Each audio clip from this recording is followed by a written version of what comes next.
this has been a practice going on for hundreds of years. It's a diversion of the bull. You gave two photographs, we've answered both. That both of them after the bull run is over. So how can we decide all this matter in this fashion? But your lordship is right. If any clarification is required, it's our duty to clarify. And if your lordship, we can file an affidavit also to the entire procedure. It's not an issue at all. At the moment, Malaj, we are on the facts as alleged by them, and according to me, in the absence of facts in issue, these issues can't be gone into in 32 petition, and they have got remedies under the law. Yes.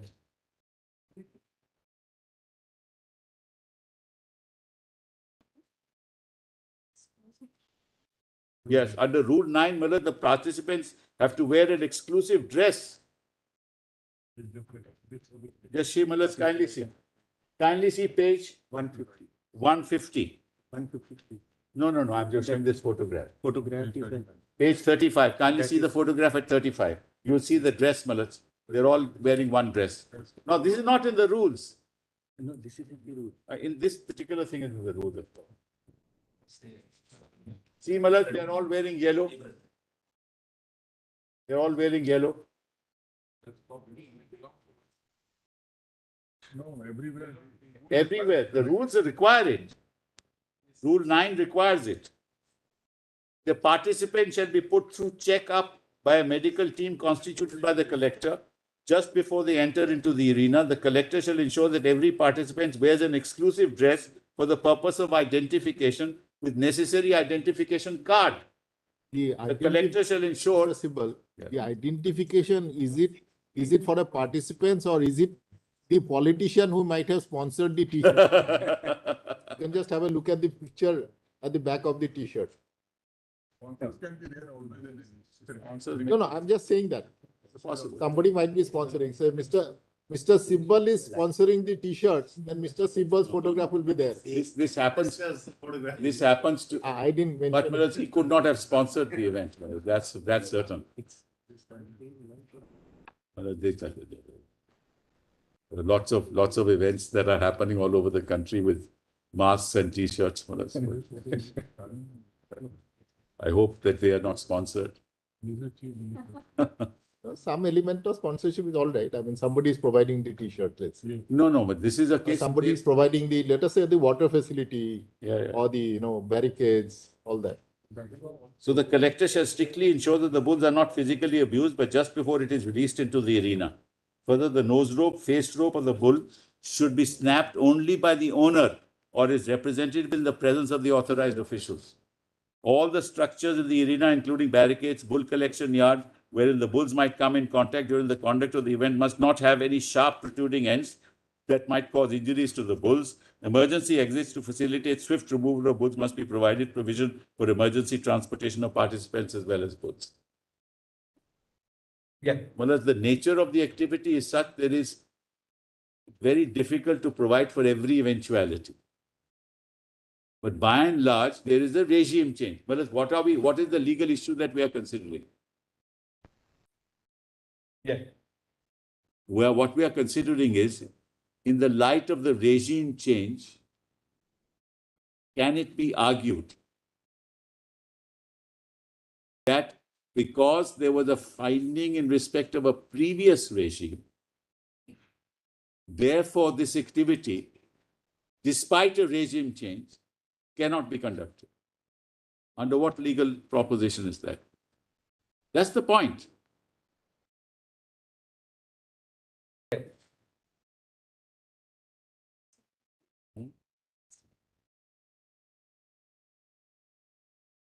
Well, the SOPs also come afterwards. Kindly see.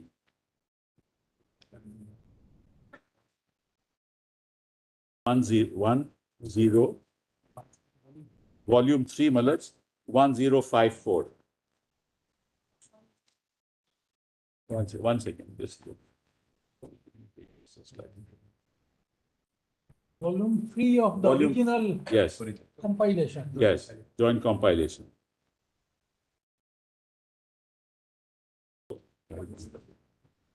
Yes.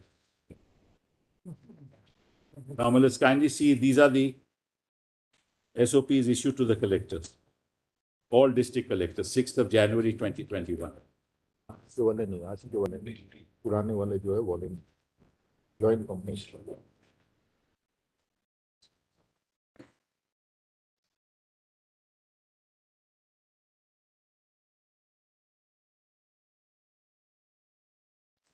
Permission to conduct Jallikattu. Permission to conduct Jallikattu should not be given to such organizers who do not obtain prior permission from the district collector in the manner prescribed in 3.2. Permission must be given only for those events that are proposed to be conducted in the manner prescribed under 3.2. And the implementation of the rules should be very strict with respect to avoidance of unnecessary pain or suffering to the bulls and to ensure the safety, security, and well-being of the bulls as mentioned under various sections of Tamil Nadu. ये judgment वाला volume, document वाला volume. Ensure that the Jallikattu committee, as per section 3.4, is constituted. I'm sorry, Malak. I'm sorry. No, you carry on. We'll have to have some bit of confusion. Otherwise, why should it be a constitution?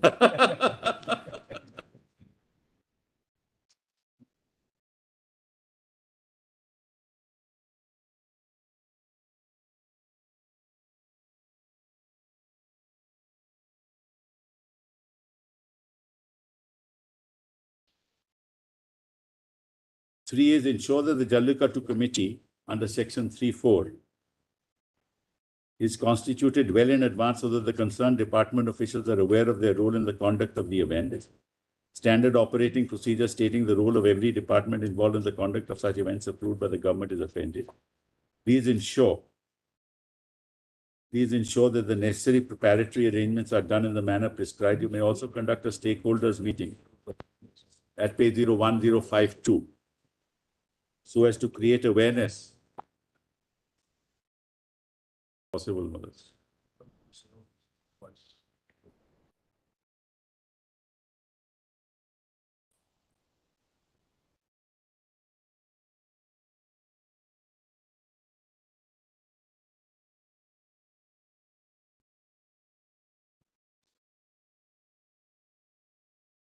And whereas this procedure says that please ensure that all activities are videographed from the time the bull enters the area till it leaves after completion of the event.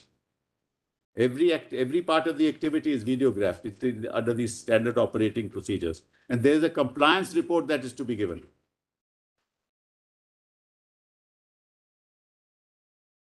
We couldn't be stating anything different from what we are presenting before your lordships today. And then wherever there's a violation, and there will be violations, I'm sure there are, we have taken action. So the actual run is to not exceed 2 minutes. Yes, yes. Yeah, that is from the yes. Beginning till the exit. That's correct. That's correct. And if you are able to reach 15 seconds, Malas, kindly look at it from another standpoint. I mean, this is a human perspective. So will there be pauses by the bull itself? You have seen that. It you could have be. seen videos where the bull really stops and then It could happen. It could. Yes. So we try and still jump on it, Malas, and hold on to it immediately will run. It may run, yes. So all that is, Malas, you cannot calculate these things, Malas. But look at it from another standpoint. So there are 3 areas which will take us back to Nagaraja. Yes. The first thing is that inherently the bull is not, meant for this kind of a performance. Inherently. That's what the court said. Well, what's the basis? Use a bull for this kind of a thing, unlike the other animals, which are. What's the basis for that? What's the jurisdictional basis for that? That's right. Which you may have to really answer. Yes. Secondly, even if it is for a limited period of 2 minutes and 15 meters, as you call it, from the entry point till the bull run area begins. Yes. The flight response, fear. Yeah.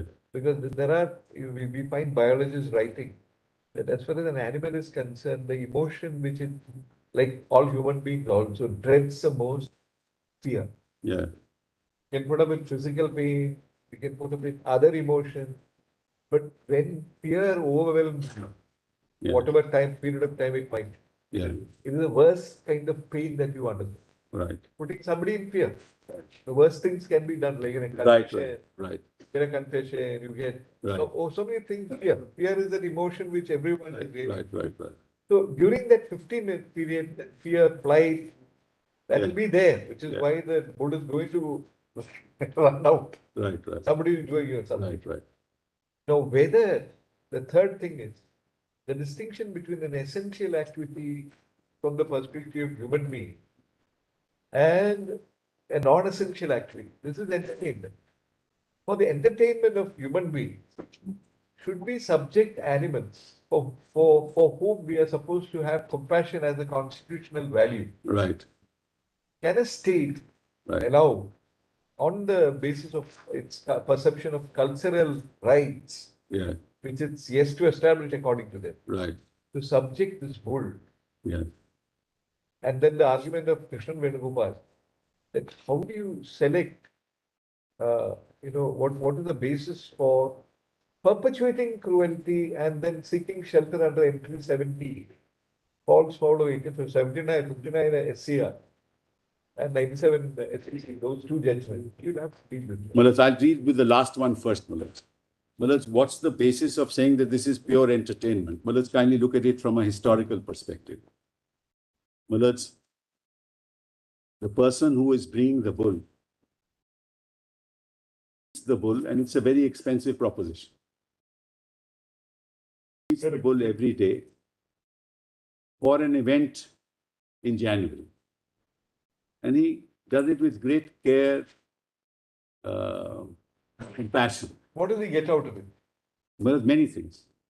And not just entertainment. Ah. He gets, Malaj, the price of the bull goes up in the market. I believe that a well-humped bull gets about a lakh and a half in the market. No, that's what I was told. I was told that, Malaj, I don't know. What? I don't know. Whatever it is, it goes for a high. What is the average age of Malaj, 6 years. 6 years. Yeah. So 6 years, Malaj, and not only that, it fathers many bulls. This is another very important aspect. That's right. So from what age do you use this Two. From age 2, I believe. 18 months onwards, it can father. 18 months onwards. It can father for 6 years. When does it go into retirement? 6 years. 6 years. 6 years it dies. No. That's what you're asking. Life is 20 years, 20. but it fathers, Malaj, many bulls, many cows, Malaj, for several years, and he gets money for it. So therefore, this whole concept that it is only for entertainment, that's not the case at all. What is the evidence of it being a cultural practice dating back? I'll show that. That's a separate issue, Malaj. My learned friend will deal with it, and I'll deal with it also in a small way, Malaj. But I'm just giving your lordship the background. Now, Malaj, the state itself takes frozen semen from this bull, right? To preserve it and then use it. So use it in the hospital, use it for many other, for other bulls also, for other, for progeny. So there are several uses put to it. So to say that this event, and then what he does is he showcases this bull, right? And with great love and compassion, he has brought it up. She coaches it. He doesn't want to cause it pain. Unlike the Spanish bull. Yes, he doesn't like. In fact, this is not an attempt to inflict pain on the bull. Certainly not. A man who with great care, Malaj, and compassion brings up a bull, spends so much money on it, he surely doesn't want it to be suffer unnecessary pain. What does happen, however, is in the process of that performance, there is an element of discomfort always. That's like the element of discomfort that is bound to be. Now, if you cause injury to him, unacceptable. If you twist his tail and fracture his spine, unacceptable. If you give him liquor, unacceptable. And if you cut his ear, unacceptable. Whereas why would any owner want that to happen? Huh? That's a separate issue.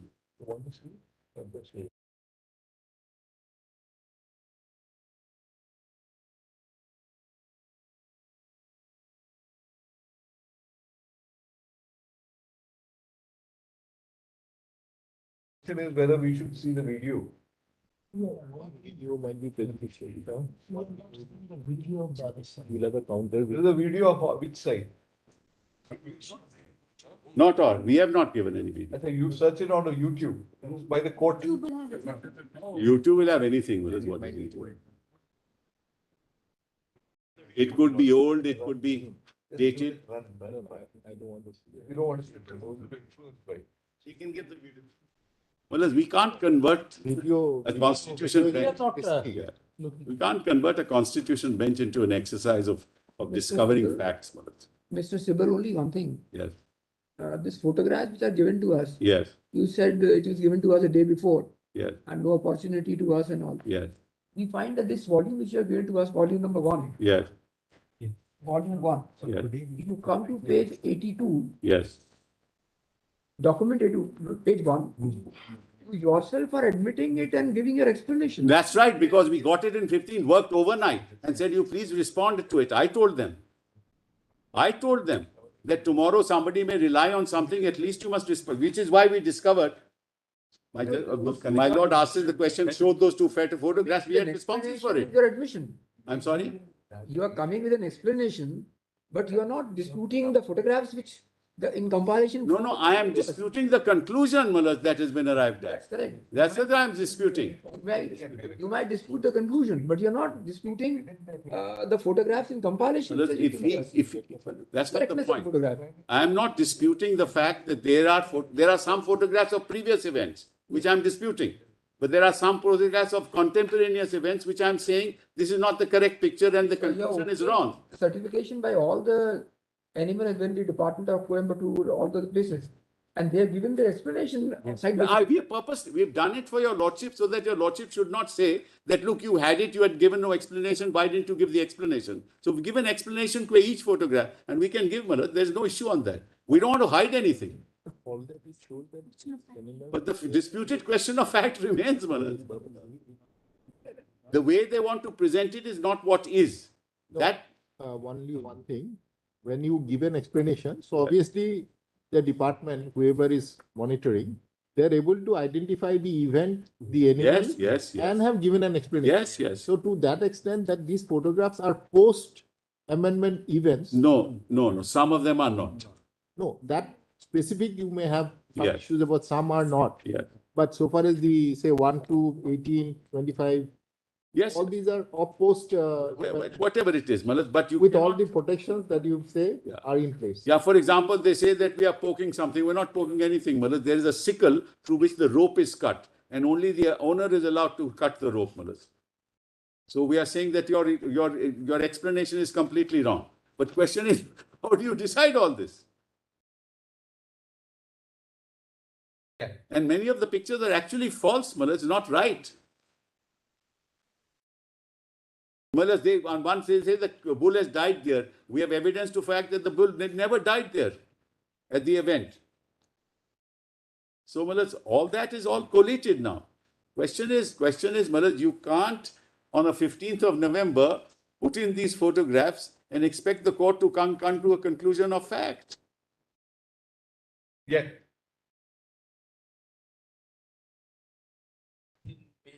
Volume 3 of the convenience compilation of documents, volume 3. Yes, Malaj. Yes. That is by Prita Srikoma. Yes. At page 1116. 1116. I'll just see that, Malaj. Yes. You only wanted to know who issued this, whether it is the rules or something like that. But it says, one caption is there, duties and responsibilities of tables. These are Malaj translated No, copies of only hoardings. to please see this second one. It says 1116. Yes. Duties and responsibilities of a table. Yes. Should be in uniform. Correct. Second one. Only one tamer can control one bull at a time. So is the rule we wanted, because we were putting this question. It is in the hoardings, Malaj, that are put up. That is why. That's right. This Is is, there any rule like that? And now that we found that actually. my lord, I'm grateful to your lord. For this. I'm grateful for your lord, to your lordship. Translation of 111. That is why what is that document? Yes. Because we were all along, we were putting this question. So now it is there. Is it the rule? Where? This is what is put up in the hoarding outside by the organizers. Well, now your lordship sees, Millet, the matter is clarified. Yes, sir. There is a hoarding that is put up. 1 second, if you don't mind, sir. We were so respectful. Just so respectful. When you were arguing, even though you were making. It says, I will read this. Duties and responsibilities of the tamers. It says should be in uniform. Second one is there. Only one tamer can control one bull at a time. This we were asking. This Your lordship was asking that. Correct, That's your lordship is right. It's not part of the rule, correct. but it is part of the hoarding, which says this is the only way it will happen. Evidence of how it is being worked on the ground. That's what I was trying to say because I've seen the video. Should have been there in the rule. I agree. I'm not disputing that, Millet. What I'm saying, you can't strike down the rule on that ground, right? You can say that, look, these We come improve. to paragraph 41 and 42 of Nagaraja. Please deal with that. All right, I'll deal with that now. And performing animals, 43. Yeah, I'll come to that. 41, 42. Because that is where, they are actually, the bedrock of the argument is that. Millet, in Tamil Nadu, it is mentioned in Jallikattu Rules 2017 by the organizers.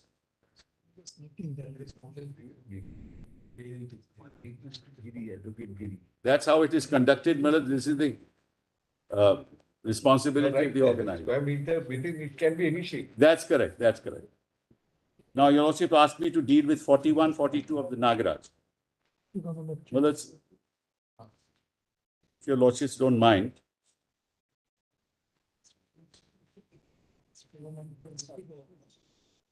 Let's 41, 42. the basic building blocks of square meter.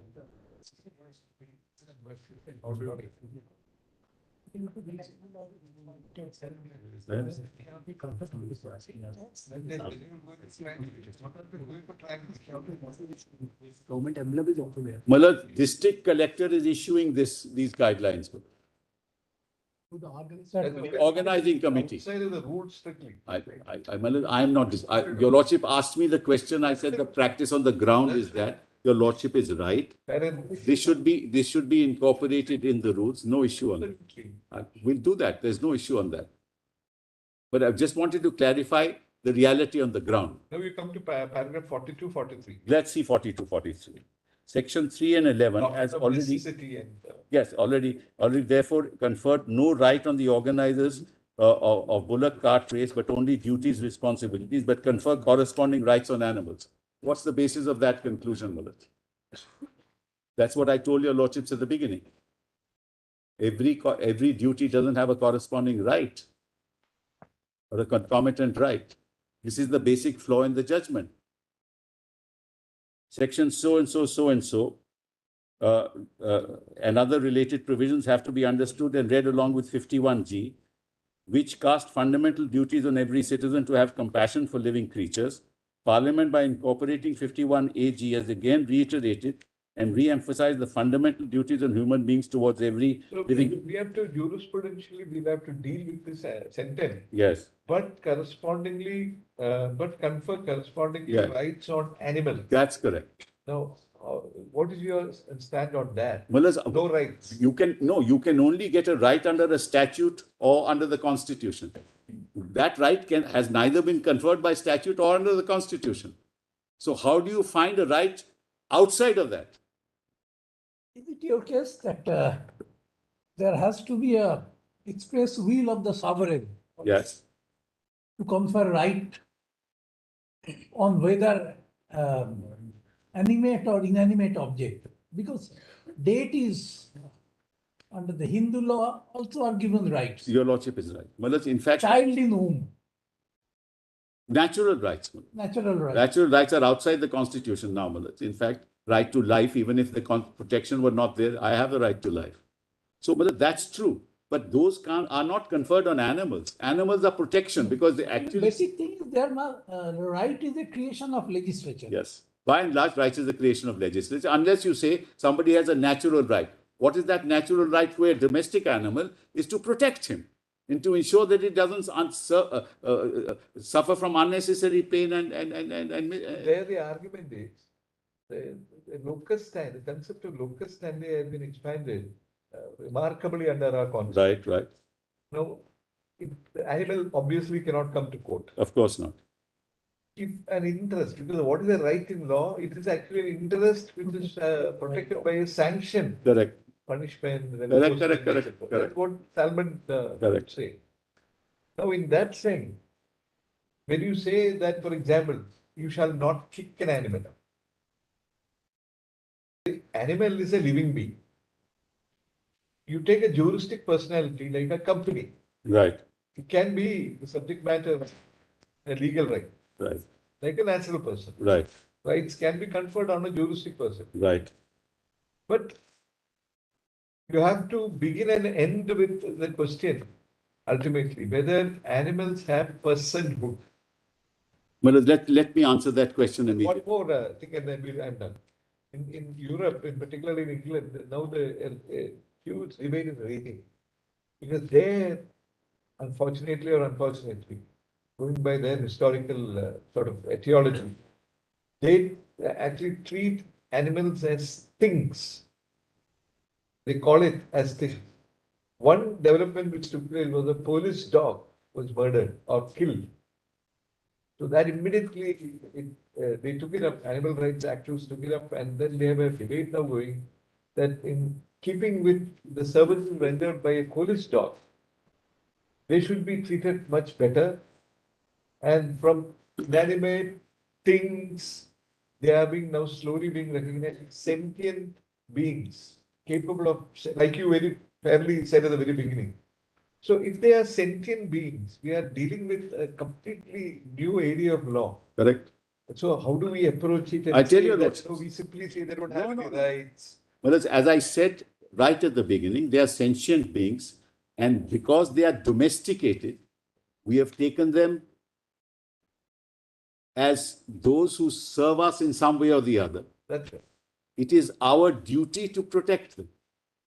Duty to protect them. Yeah. Show compassion. Yes, show compassion. I agree entirely. So, Particularly the so, state. so if you look at the section 11, it says beats, kicks, overrides, overdrives, overloads, tortures, or otherwise treats any animal to subject it to unnecessary. So what is it? There is an element of mens rea here. There's an element of mens rea here. Deliberately. Yes, you are deliberately doing something. You are kicking the animal. You are overdriving the animal. You are overloading the animal, knowing full well that you're going to cause him unnecessary pain and suffering. That's what's prohibited.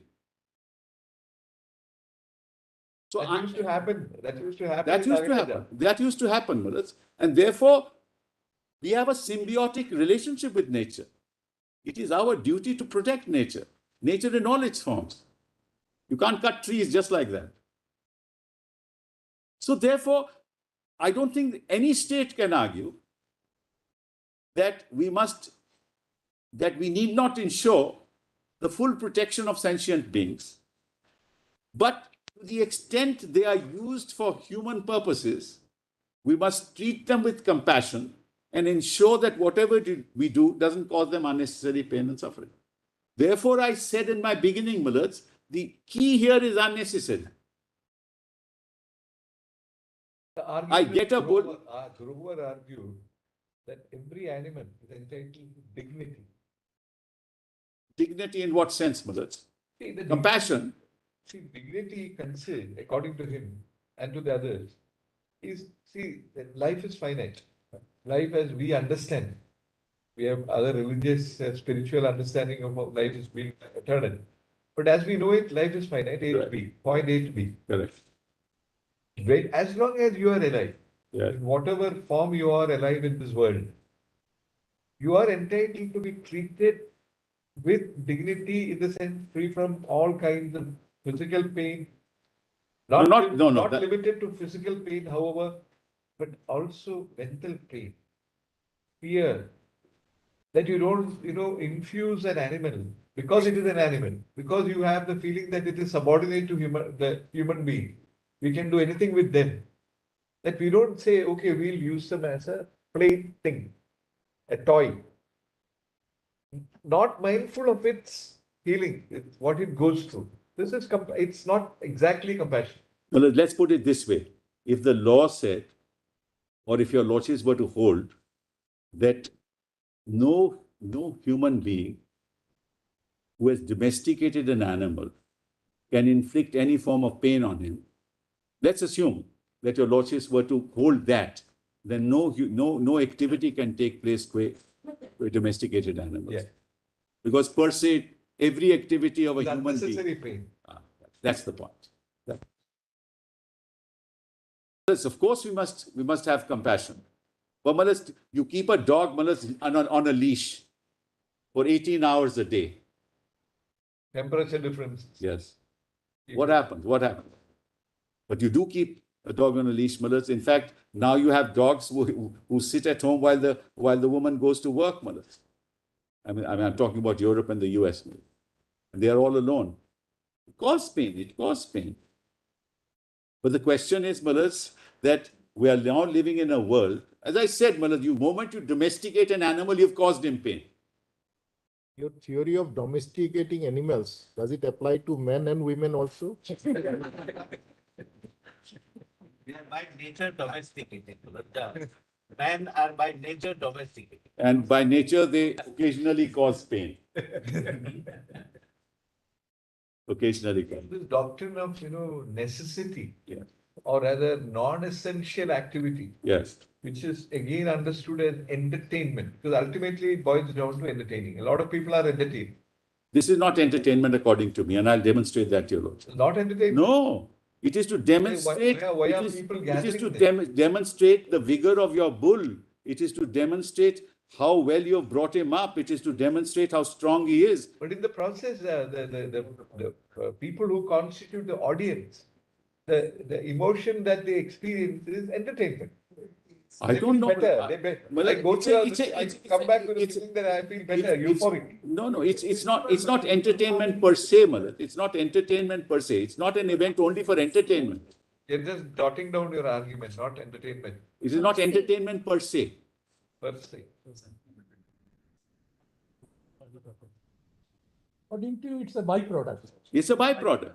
It's not solely for the purposes of entertainment. Okay, solely not for the purpose. The entertainment. 11.1M, Malat. Just look at 11.1M. This is outside the statute. This argument, Malat, the 11.1M, which even the judgment Nagaraj relies upon it, is completely wrong. Kindly see M. Solely with a view to provide entertainment. I don't want to answer it. 11.1M. Correct. Solely with a view, and kindly see the balance, confines or causes to be confined any animal, including tying of an animal as a bait in a tiger or other sanctuary, so as to make it an object of prey for any other animal. How does it apply to Jallikattu? And Nagaraj relies upon it. Then 2 is incites any animal to fight or bait any other animal. 11M doesn't apply at all. And 11A, 1A has an element of mens rea. Unless you make the man a husband. Which- Which he is. But the definition isn't that. Definition is not that. Unless the context otherwise. That's correct. That's correct. It says other than a human being. Animal is You other. saw that, but unless the context Well, otherwise. what's the context here? Surely There is no creature more cruel than the man. that is true. That is More true. cruel. So, No doubt about it. absolutely. I have on that, Malas, I'm entirely with you.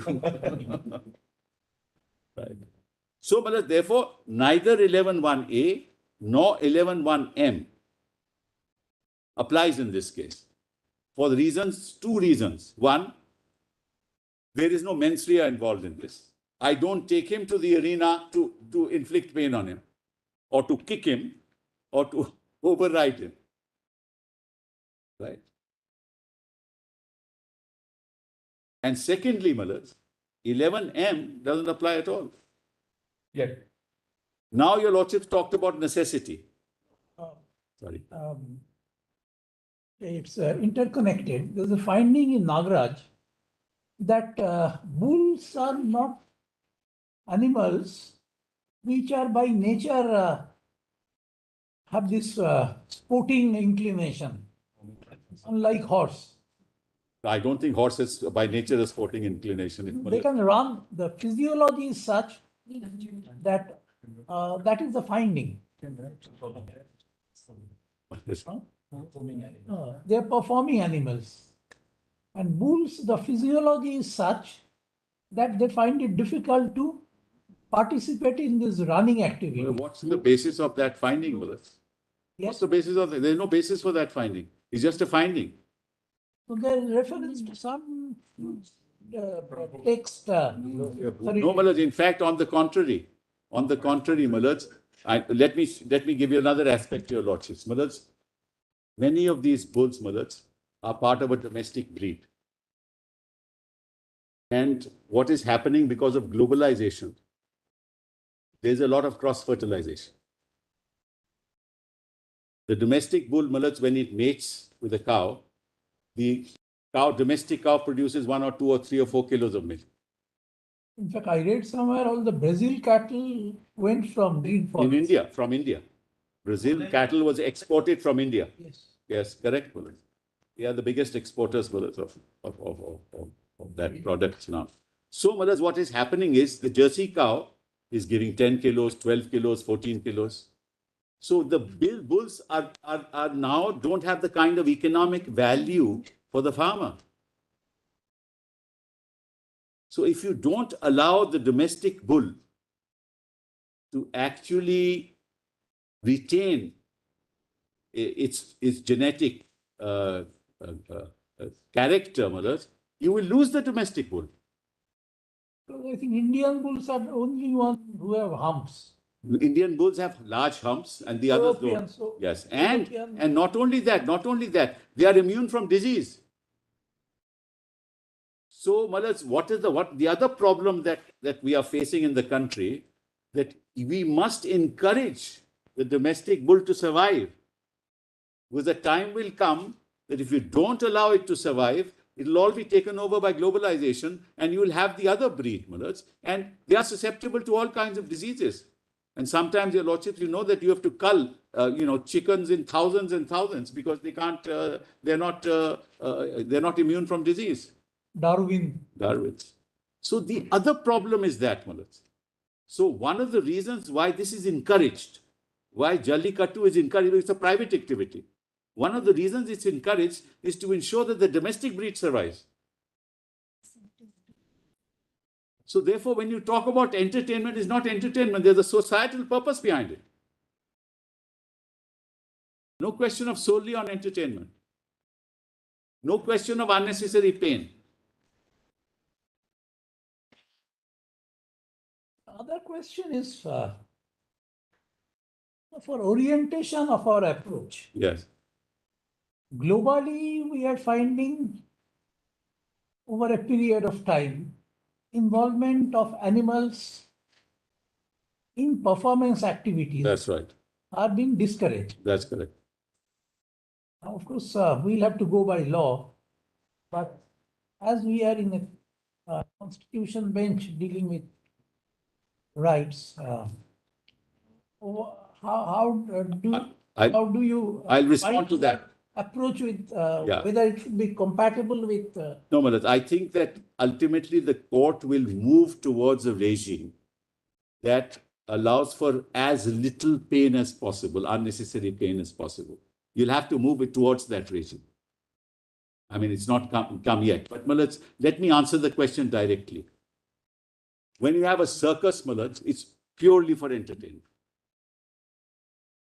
There's no other compelling reason to have a circus, Malaj. It's banned. If you have a cockfight, it's purely for entertainment. It's banned. Right? So there is a difference between activities purely for entertainment and activities which are not purely for entertainment but have a societal purpose. If it's pure amusement, as my Lord Justice Bose put to me, Malaj, I think the law should proceed in that direction.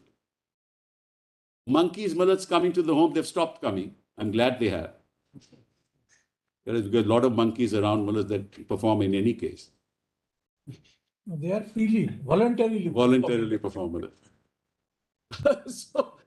So the point is, that's been stopped. Why? It's purely for entertainment. So, by using a domestic animal to earn money purely to entertain is an area of law where your lordships should actually move forward.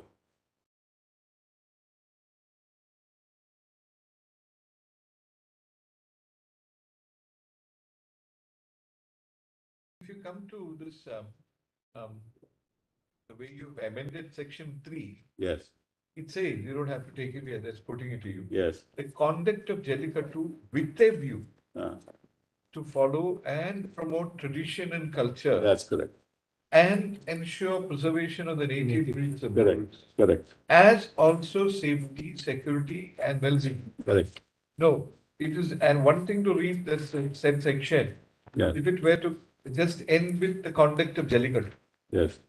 you have actually supported it with the requirement that it should be with a view Yes. to follow and promote tradition and culture. Yes. Correct. To that extent, it is permitted. That's correct. That's That's why it's exactly. That's why. That's why. And then secondly, ensuring preservation of the native breeds. of That's bulls. correct. And the safety of, this is a worldwide argument Yes. actually. Bulls, this argument is raised everywhere. That's even in correct. Spain. Correct. That otherwise they're a dying breed, nobody's going to take care of them. Right. Now, the criticism first to begin with is about this preservation of native breeds. It's one thing to say that you love the animal. You treat it like a member of your family, as it, I think that's your argument. Grow it up 6 years, 20 years. Yeah, you're not going there, Malas, to harm him or to cause him unnecessary pain. That's not the The objective. point is, whether, how is it, how is the holding of the Jallikattu necessary for the preservation of the native? I'd like to know that. Malas, because what will happen Without is, that, I tell you, Lord, is what if you're not able to showcase. Important. You said that they breed the next generation of Yeah. bulls and cows Correct. are necessary because the cows are obviously necessary. That's right. So without the bulls, obviously you can't Yeah. have them. Yes.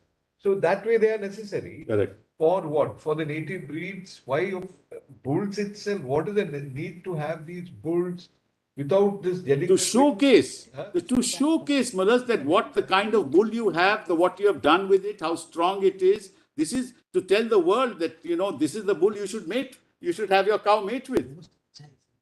Right? I mean, what's wrong with that, Malas? But then without that, would you not do it? No, it's not a question of without that. The question is, does this cause unnecessary? Malas? Let us test it. Yes, Supposing this court says that what you have done is wrong and Yeah. we ban it, yes, are you for a moment saying that the farmers in Tamil Nadu yes. will stop breeding? Yes. They wait for a whole year for this event, Malas. That Jersey cows, that's how you've seen, Malas. We've seen the domestic breeds in Tamil Nadu decreasing.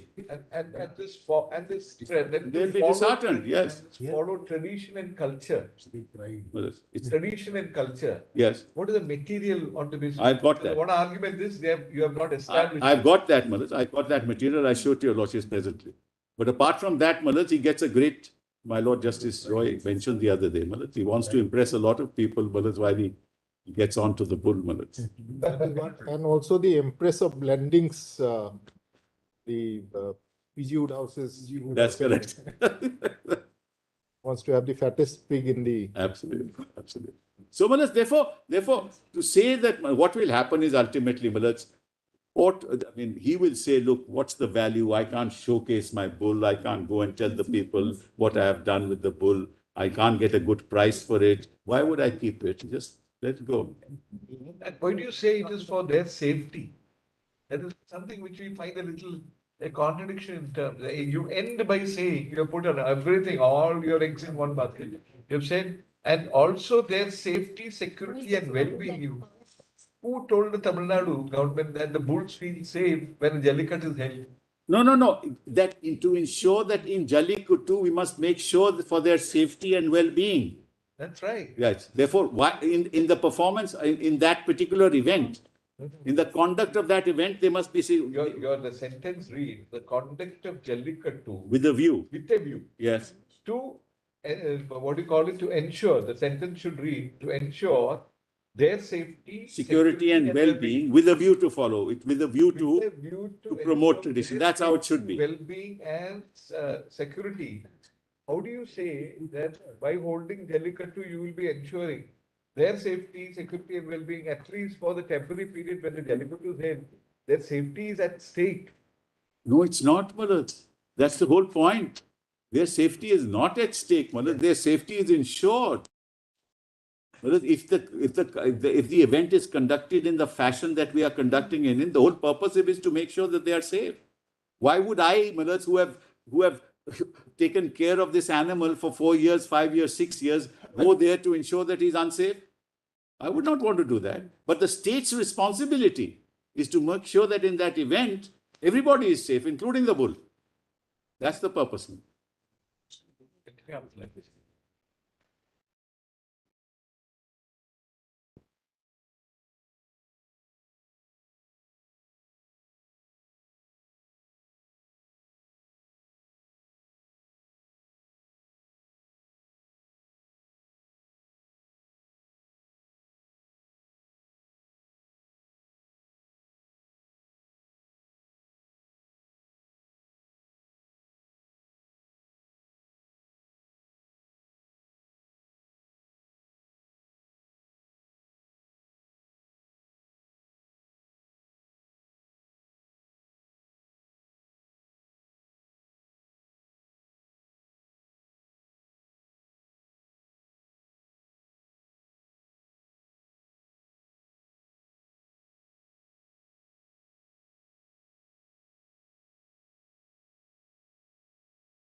Yeah. But your lordship was inviting my attention to 11.3 minutes. Amendment. Kindly see Miller's 11.3 of the Act. Nothing in this section. Yeah. Sorry, Millers. My Lord Justice, Roy has it. Nothing in this section Yeah. shall apply to the dehorning of cattle or the castration or branding or nose roping of any animal in the prescribed manner. Well, what's the necessity for that? How is this necessary? It's unqualified. It doesn't say dehorning for this purpose or that purpose. Just unqualified. It's In absolute. fact, it is absolutely cruel. But it's exempted. Because in Spain, there's a big controversy about this dehorning. They do it, it's not surgically done. They do it without anesthesia. I know that. I mean, this is terrible. Yeah. We should be struck down, actually. All right, let's go to the next one, Melissa. Huh? Let's go to the next one. I hope that's not stuck down. Let's go to the next one. The destruction of stray dogs. They just saw they will. I mean, I don't know how they will do it in terms of maybe in the prescribed manner it is there. So it may be surgical, yes. Let's see. I didn't get that. Destruction of stray dogs. But I'm not on that, the manner they do it. What's the necessity? It's not necessary. A lot of cattle are with horns. What's the necessity? So the whole argument of necessary doesn't come through 11.3.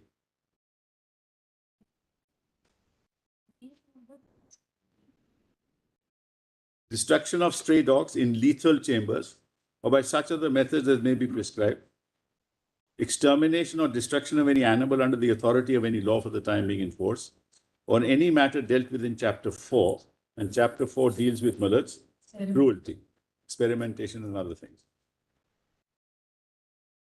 And then commission or omission of any act in the course of the destruction of a preparation of destruction of any animal as food for mankind, unless such destruction or preparation was accompanied by the infliction of unnecessary pain. How do you determine all this? Finally, come to section 11B. 11B. 11B. Yes. Please read that. Employs in any work or labor or for any purpose any animal. Just slowly. That employs in any work or any labor or for any purpose. Yes. Any animal which by reason of its age or any disease, infirmity, wound, sore or other cause is unfit to be so employed, or being the owner permits any such unfit animal to be so employed. What you're trying to put to you is, in the light of the finding in Nagaraja, that the bull is intrinsically not suited for this performance. Will it not squarely attract 11B? Yes, we are just putting it in. It says, for any employees, for any purpose. Because of reason of age, it is with respect to age. Unknown, or any other cause. Yes. Unfit. We employed so-and-so employs it. Any So purpose. We are just trying to sort of synchronize it with the declaration in Nagaraja that the bull inherently is not fit, or any other cause will take in also, being domesticated animal, not, physiologically, anatomically not suited. I am for being employed for that particular purpose. The purpose is Jallikattu. He is not being employed for that purpose. Employ the word. That is, I'm not talking of employment as such, the but word employee. correct, used. We can perhaps give it a, Doesn't matter. For 5,000 years, this has been performed, and the animal is unfit for it performing this. Is that the conclusion of Nagaraj? This has been going on for 5,000 years. And the conclusion is that the animal is unfit to do this. On the contrary, I will give you Miller's, before these documents, literature says that only this animal is fit to do this. In fact, the hump of the other bull, which is not aligned to the legs, and therefore no other bull is allowed to perform Jallikattu. This bull, the legs are aligned to the hump. And therefore, this bull is the only bull that is allowed, domestic bull that is allowed to perform. And then Nagaraj says that it is unfit. What's the basis of all this? This is when courts go into areas and territories, which normally should be left to the legislature. You lost in the review where you argued all this. We are before 5 distinguished judges, No, we are saying the findings in Nagaraja, that's the other argument that you're trying to get rid of a judgment of this court by a legislative device. Not at all. I have employed an entirely different regime which takes care of mullahs. In fact, there are 2 arguments here. One is the argument of another regime. The other argument is this is the policy decision of the legislature. This is the policy decision.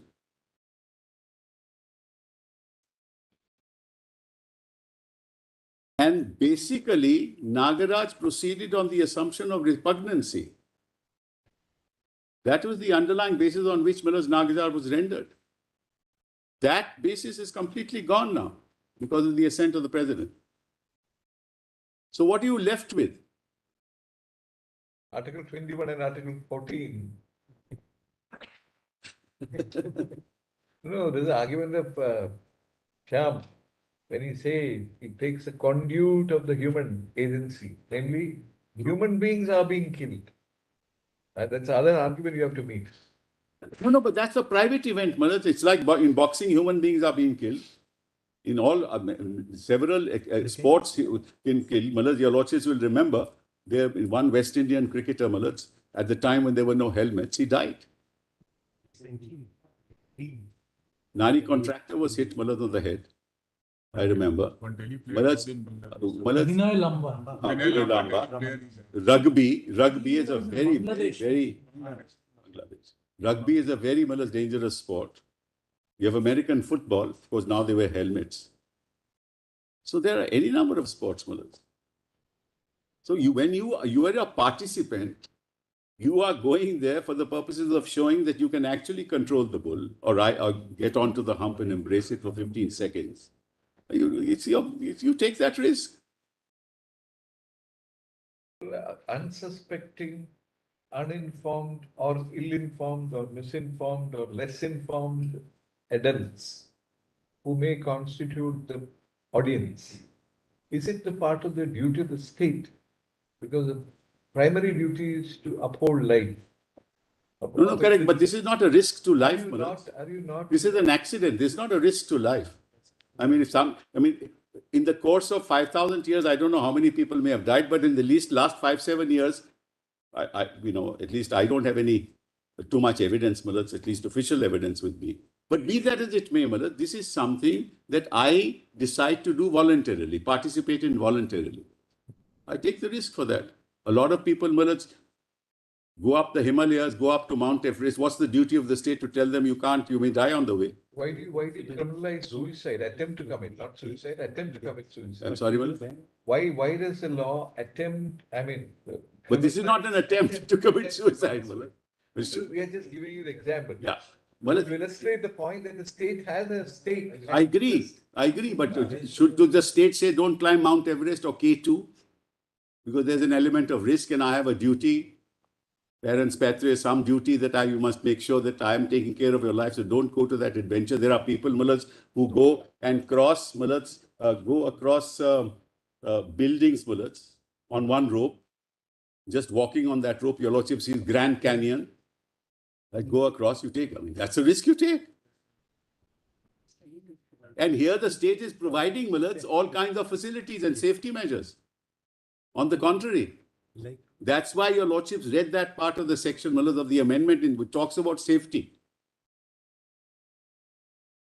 Sorry, Malaj. It was Raman Lamba. Lamba is still Vinay Lamba is still there. Raman Lamba. May he live long. That's correct. Sporting events, many sporting events, skiing, Malaj, skiing. Every other day you see people break their legs, break their bones. What do you say about the noise and the effect of noise? Whereas in marriage, Cheering. whereas in marriage ceremonies, Cheering, whatever you call in it. marriage ceremonies, when you the kind of band that plays near the ear of the horse, what happens to the poor horse? I wonder what noise is doing to his ears. So these are. I mean, courts can't. My point is twofold. Courts can't be going into this matter. It's not the domain of the court to enter into matters in which the legislature, in the context of the event that is happening, has the duty to enact a law consistent with the rights of individuals involved or animals involved or whatever. And the duty of because this legislation deals with conduct of human beings. It doesn't deal with conduct of animals. Isn't it not manifestly arbitrary? I mean, we'll come to that, but it's not. Because look at the irony of it. Yes. You are clinging on to the entry, prevention of cruelty to animals. Yes. Krishnan Venugopal and Yeah. everybody is arguing. Right. And ironically, you bring in an item, eliminate all possibilities of action being taken against you under section 11A2, etc., by saying nothing in this will apply. Yes. And still say that this is made under entry 17. No, And well, nothing even in if you this. do succeed in making it on the basis of legislative power, still will it not be manifestly arbitrary? Supposing I were to bring in a legislation saying whatever practice was conducted was proper, consistent with 11, your lordships may well say that that's manifestly arbitrary. Because now there is 11.3 is an amendment. There's an amendment to 3, there is an amendment to 11, there's an amendment to 22, there's an amendment to 27. Yeah. And 11.3 already exists. So then why should all these activities not be per se cruel? Take the other sections of 11.3. They all must be struck down. That's much worse, Mullahs, in fact. But according to Venugopal, section traceable to entry 97 to the article 248. So far, I haven't heard that argument. Yes, he argued that. The state doesn't have the power, whereas the center may have the power under entry. Power for what, Mullahs? Power for this is prevention. Power to provide for exceptions to acts which are prima facie cruelty, but which will in themselves actually perpetuate cruelty rather than elevate it. As I said, the presumption of the statute is that there are acts of cruelty to animals. That's what I started with. That's right. So if you start with that presumption, Mullahs, all this is to prevent cruelty. So any act of cruelty is to be prevented by virtue of the provisions of this act and the rules, as long as it doesn't cause unnecessary pain and suffering. So how is it in entry 97, Mullahs? Clearly it is in entry 17. And all entries are to be now, I don't have to give judgments to your lordships, Mullahs. Fields of legislation. Fields of legislation should be interpreted widely, Mullahs. We'll give your lordships those judgments. But what I'm saying is 11.3, if on that test all 11.3 must go. 11.3 must be struck down as unconstitutional.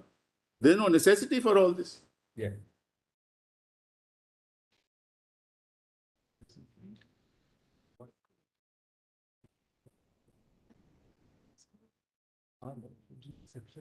But what can be cruelty can easily be defined under that entry, Mullahs. What amounts to cruelty? And therefore prevent it. Now look at the amendment, Mullahs.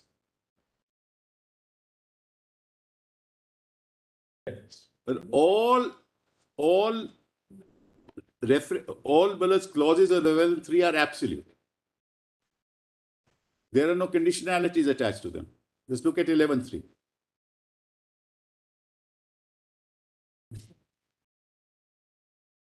Dehorning the cattle, destruction of stray dogs, they are absolute. Doesn't say what kind of stray dogs. Most of them are very timid, Mullahs. The prescribed manner, though.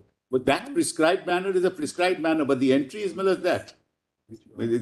As your lordships put to me earlier, that manner will be prescribed, but the entry is absolute.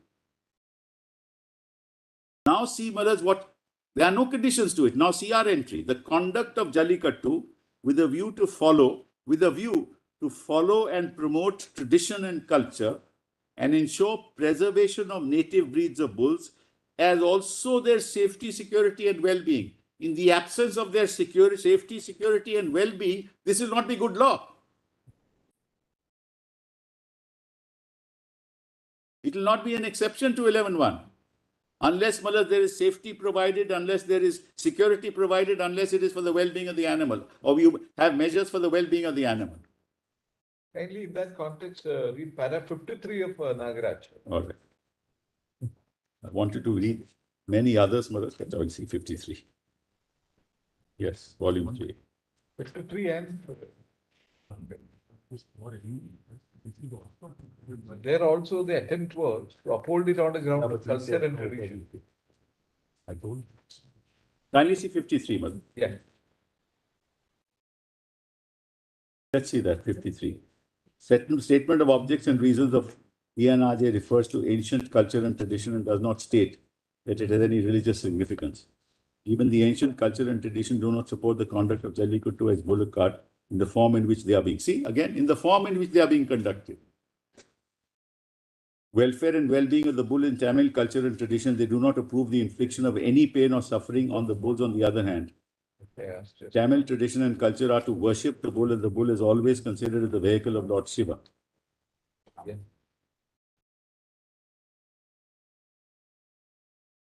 In Tamil tradition is to embrace bulls and not overpower the bull to show human bravery. Jallikattu beads silver or gold coins tied to the bull's horns, and in old days those used to get the money. The bull's horns would marry the daughter of the grand. That's correct, brother. That's also correct. Jallikattu or the bullock race, as practiced now, has never been the tradition. So as practiced now, again, Malitz, it goes back to the practice that was prevailing. PCA Act is a welfare legislation, in our view, overshadows or overrides the so-called tradition and culture.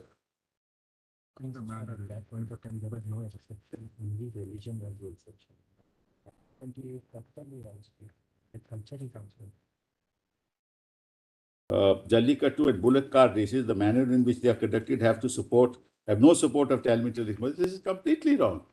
It's a 5,000-year-old practice. Assuming it is found that even the ancient culture and tradition do not support the conduct of Jallikattu. No doubt. in the form. Neither here nor there. Yes. We are not able to make out whether the custom is made out or in the form. It says so, Malaj. In the present form, it says so. Yes, in the form. Yes. So there is no In the form in which it's absolute correct. proscription of. That's what my Lord on the first day put that question. So now let us see the culture that will be done. No, Malaj, there's a lot more I have to show you, Lordship. Let's kindly show. Now I want to show you some High Court orders. While all this is going on, Malaj, the High Court also is monitoring the matter. Now kindly see, Malaj, my new compilation, Convenience Compilation Volume 1.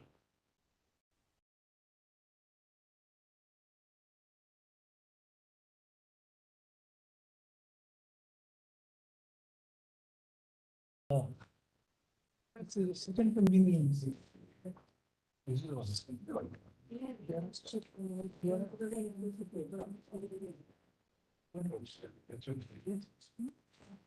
Two convenience compilations. One given today.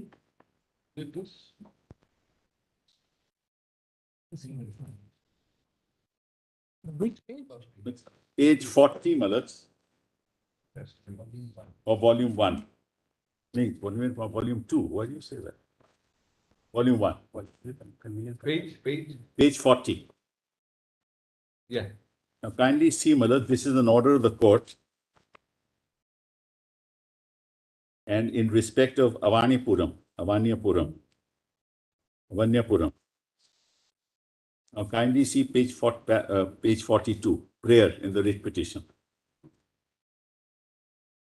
Praying for a writ of mandamus directing respondents to constitute the Vija committee and its representatives from all the community people as members for conducting the Jallikattu, Avanyapuram, on 15/1/2019 and to consider the petitioner's representation. Now kindly, let's just go on to page 50. 50, yes. What does the court do? The following are appointed as chairman and members of the organizing committee, former district and session judge. Lordship has that at the bottom? Yeah. Then an advocate, And 3 advocates, all 3 advocates. And then there's an advisory committee to assist the organizing committee, would comprise the following residents of Anyapuram. So there are 16 of them. Then let's kindly have just go over to page 58. Right on top, we will see, Mullahs, the entire event shall be videographed. That's the order of the court. The entire event shall be videographed and the same shall be produced before this court along with the report. Lordship has that? Yeah. Now kindly, Mullahs.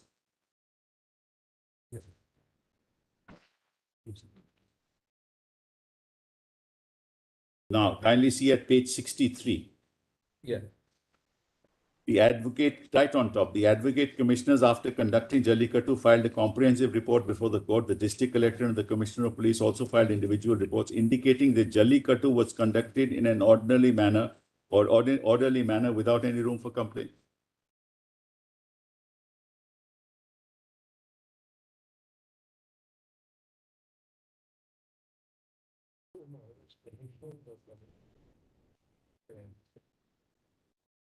Yes. Now kindly see page 70, yet another order, but this is another area, Mullahs, in Madurai, Mullahs.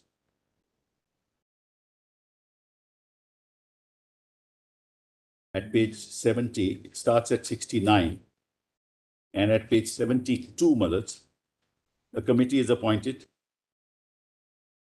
an organizing committee, and Manikam, retired principal district judge, district collector Madurai, inspector general of police, and assistant director of town panchayats. Again, Mullahs, kindly come to page 77. Yeah. Again, Mullahs, item 20 there, the entire event shall be videographed and the same shall be produced before the registry of this court along with the report.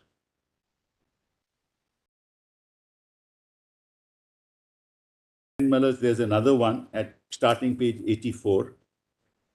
This is for 2021. That was 2019. Anyway, high courts are monitoring. Mullahs, they are all monitoring. Committees are being appointed. Mullahs, on what grounds does anybody say that nothing is being followed?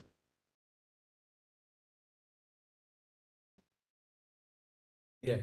Page 86, you will find that the writ petitions are pertaining to Jallikattu program proposed to be held on 14/1/2021. And Mullahs, at page 87, while conducting Jallikattu, the official respondents will have to make sure that the earlier directions of the court in writ petition so and so are implemented in letter and spirit to the extent possible. Mullahs, this matter is being dealt with. Wherever there is a complaint, the matter goes to the court appoints a committee.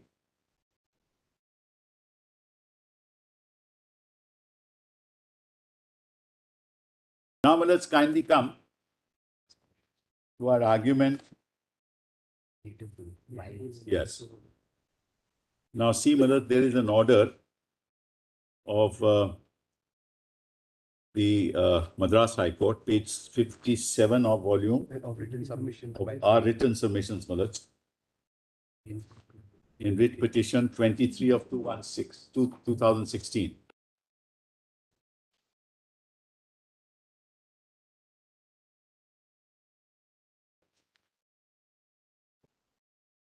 The division bench of the Madras High Court.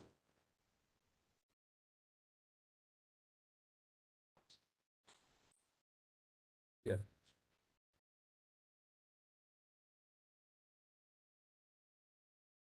And we see paragraph 19 at page 71. The judgment starts at 57. Yeah. At page 71. Mr. Srinivas, learned counsel appearing on behalf of petitioner, pointed out that playing of Jallikattu itself is embracing the animal by holding the hump. The grown-up hump is a salient feature of native breeds in Tamil Nadu, and hump is also aligned to the front legs. Kindly see, notice that.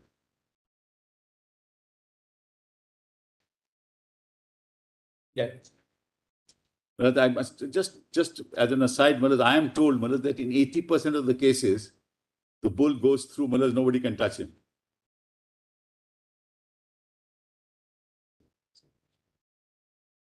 And it's only in the 20% cases, Malad, that some people are able to.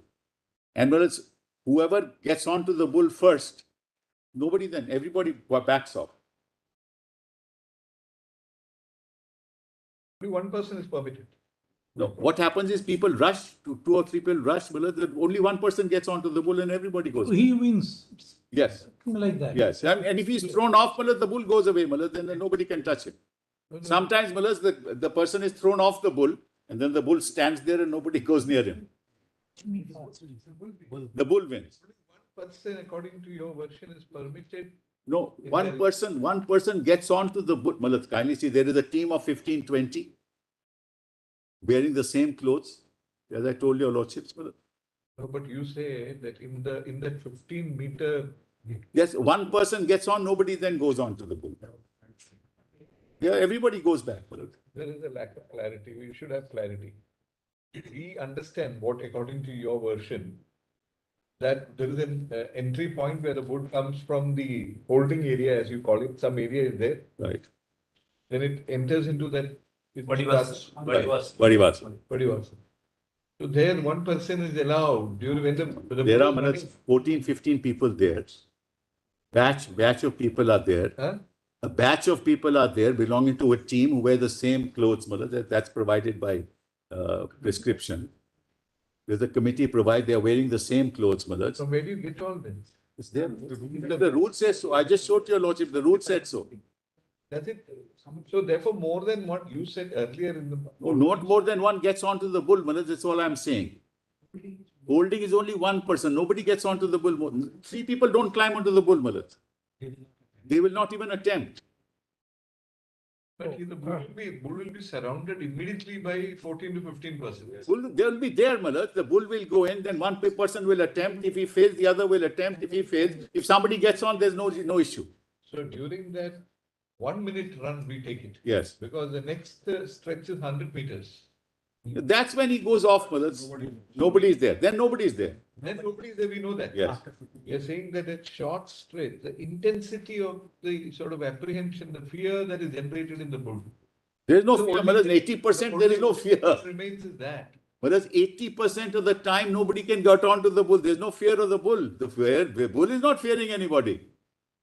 It's human beings who are fearing that I must be careful when I get onto the hump and embrace the hump. We can't be predicating that the bull is not scared. Nobody has asked the bull. Correct. And nobody is, the bull has not answered that it is afraid. That also has not happened. The answer in terms of the eyes. Normally the reaction is when you can notice from the eyes will be enlarged. Here, They are trained bulls. They've done it year after year. They are trained bulls. They are trained bulls, It's done after year after year. They show it.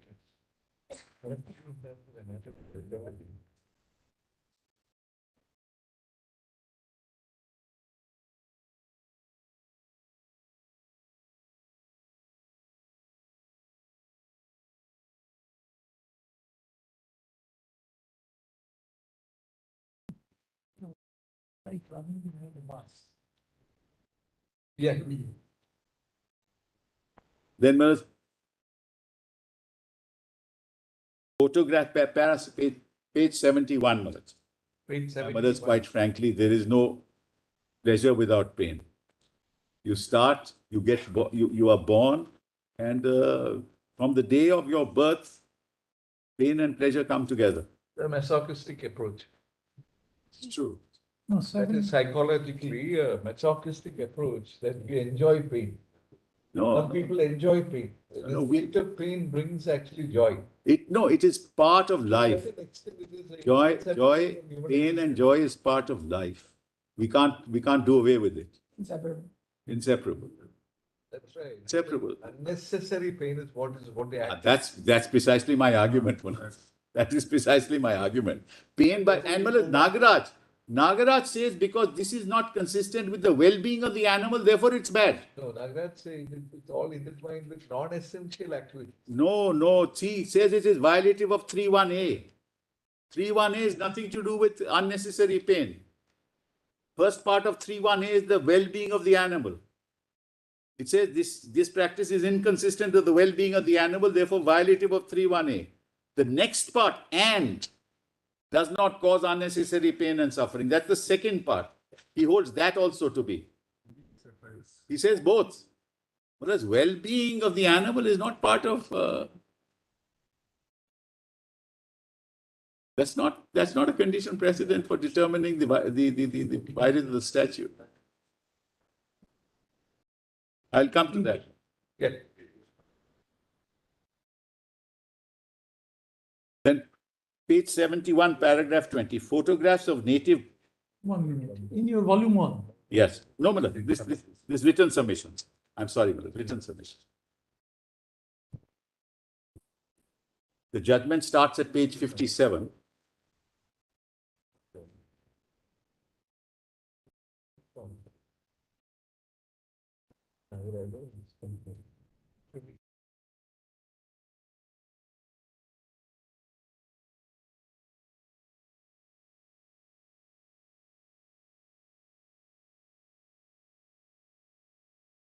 Some people may fail in the process of trying. It's only one guy who can get onto the bull. He'll become the hero. And the bull is the hero if nobody gets onto him. I mean, aren't there other better things to embrace? The hump of the bull. Yeah. Well, it's page 71. Photographs at 71. Well, my Lord Justice Bose has that. Yes. Photographs of native bulls and also imported or hybrid bulls have been exhibited to prove as to how the Indian bulls, Bos indicus, are having well grown up hump, whereas foreign breed bulls or hybrid bulls do not have hump or only have little hump, and also the hump of the native breeds is in alignment with their forelegs, which is not in the case of the imported breeds. The said photographs are extracted below. It's part of the judgment. Yeah. And you can see now, Malad, on the left-hand side,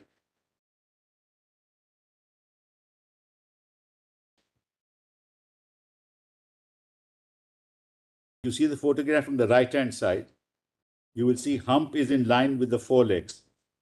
And the other one is hump is not in line with the forelegs. Difference in physical traits between pure Indian Bos indicus bulls and post Bos indicus X Bos. I'm sorry, Malad. Your Lordship has that? Yeah.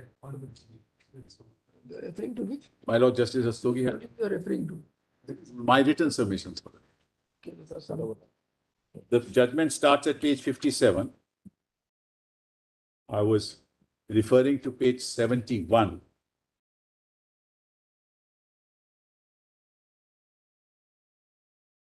What's the photo?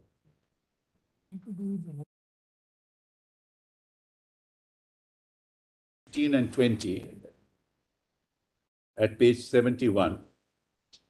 20 says photographs of native bulls and also imported or hybrid bulls have been exhibited to prove that as to how Indian bulls are having well-grown hump, whereas foreign breed bulls or hybrid bulls do not have hump or only have little hump, and also the hump of the native breeds is in alignment with their forelegs, which is not the case of imported breeds. The set photographs are exact below. So over the page are the photographs. And then the judge says, page 73, the division bench, the perusal of the above photographs would indicate that the native breeds have got huge hump, which is necessary for the tamers to hold on during Jallikattu, whereas the hump is not grown and available in the hybrids or imported bulls. Therefore, the imported or hybrid bull are not fit for participating in Jallikattu. Therefore, the argument that all bulls are in one category, are classified under one category, and therefore there is discrimination under Article 14, that's what an argument was made. Just the contrary.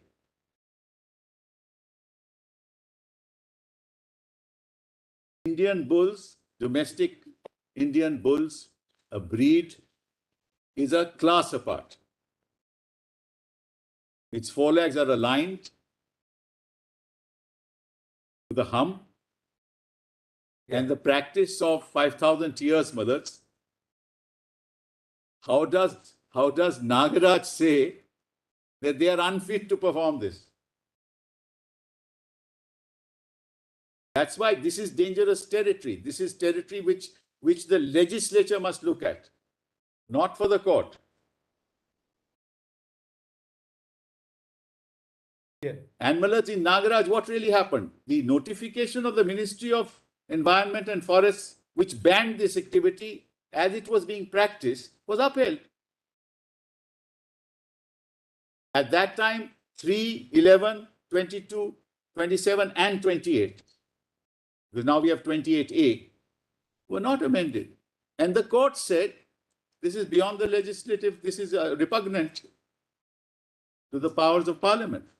Under 254, it is bad. It's unconstitutional.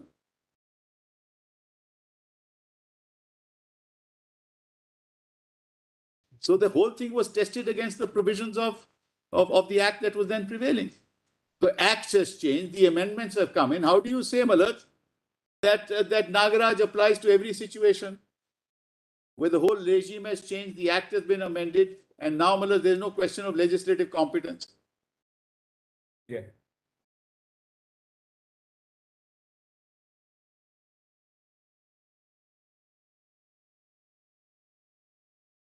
And kindly see, Malat, page 81 of the last part of the judgment of this very compilation.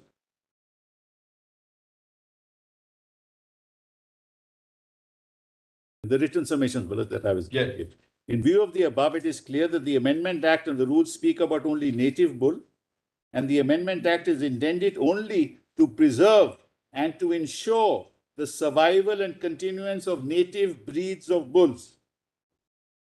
The Jallikattu could be conducted making use of only native breeds of bulls.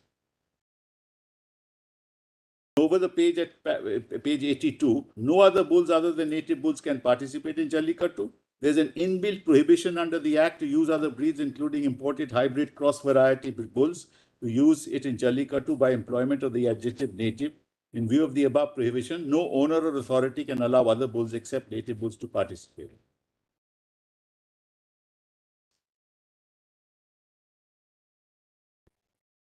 And 33 ultimately is the finding and the directions, mothers.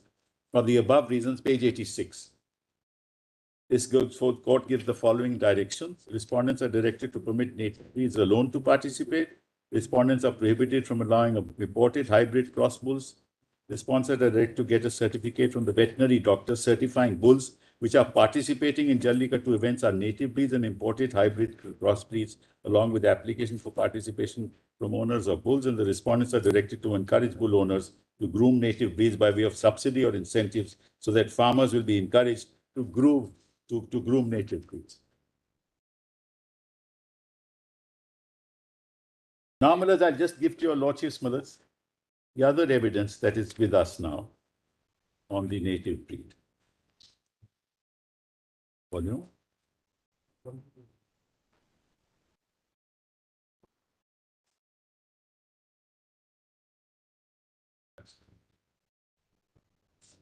Whereas now volume 2 of the old compilation, convenience compilation.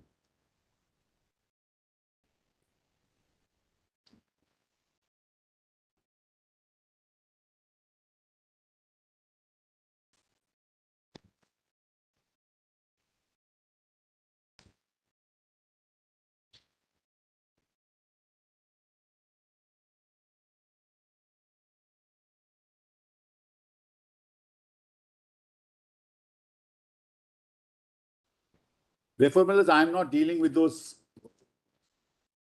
judgments that my learned friend cited about, Malas, the Karnataka water dispute, allocation of quantity of water. This factual finding cannot be That's correct, Mullah. That's not relevant. said by a legislature. Yes, that's not. Nothing has been upset. No factual finding has been upset. There's a whole new vista. There's a whole new regime. Argument was that 53, 54. Your point is in the form it was being practiced. That's correct. That is your point. That's right. And that's set out at 31, Mullah. In paragraph 31 itself. Now kindly see page 440, Mullah, of this compilation.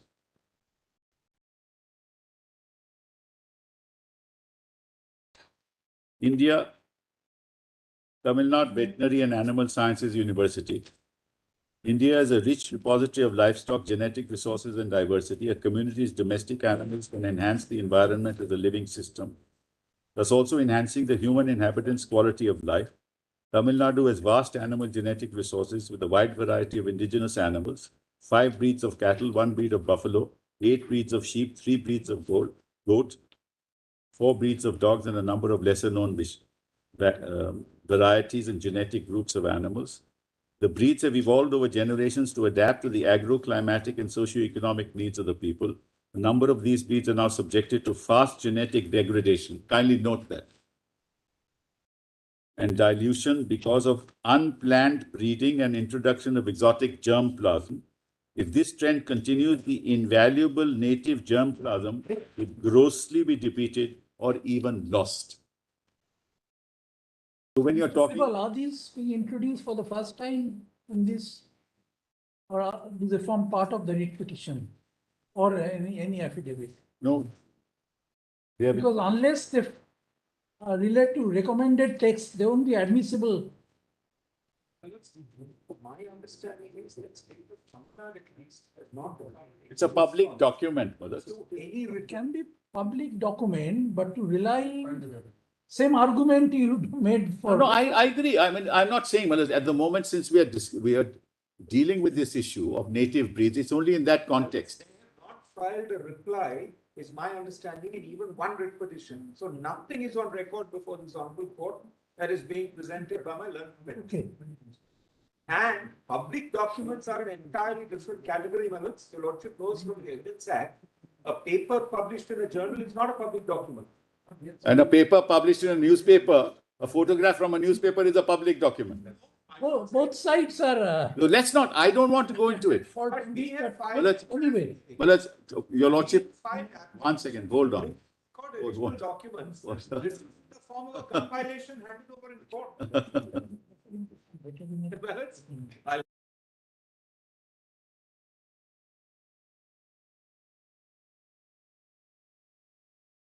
Supporting with an affidavit, how that improves it?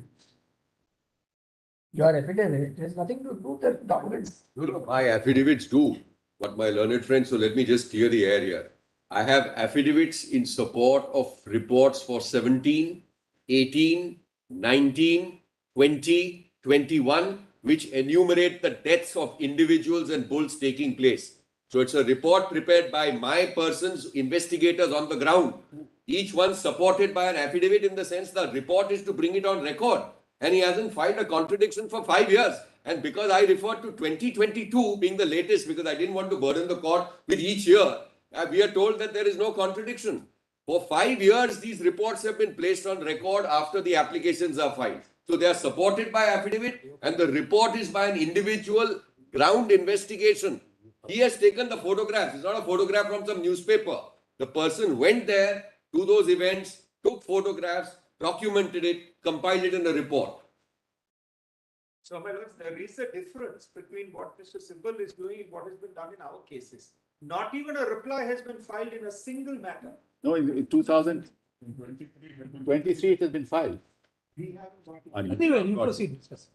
You may not have got it. So, Maharaj, it's not necessary for me to refer to this. I'm just pointing out since this issue has come up. I don't have to refer to this. There's also a report of the Government of India. Is there any text that would be admissible? Yeah, I'm telling you, give a report of the Government of India itself, Maharaj. Which I just give to your lordships. You may not kindly see. This is it, no? Government of India, Ministry of Center, correct? Just kindly look at page 650, 648. This is a livestock census. I hope I can rely on that.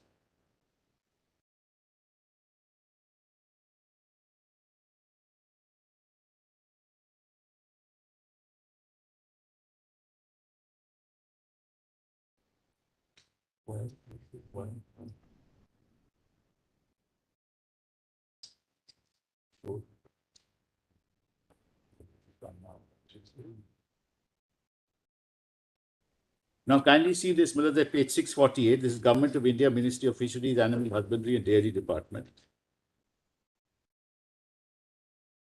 And this is 20th livestock census. Malas, I believe this census takes place every 5 years. Malas. The last one was 2013.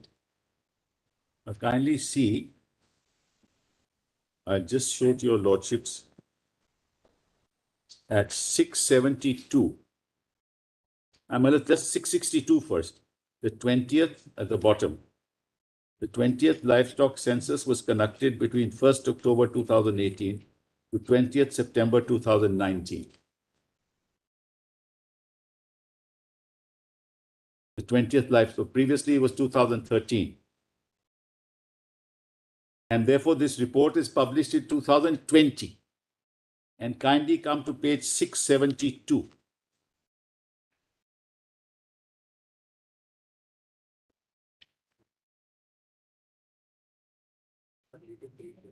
Whereas there are 3 native breeds of Tamil Nadu,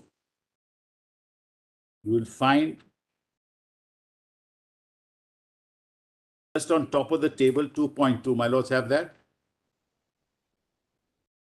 Breed-wise number of animals under indigenous cattle. My lord has that? Yeah.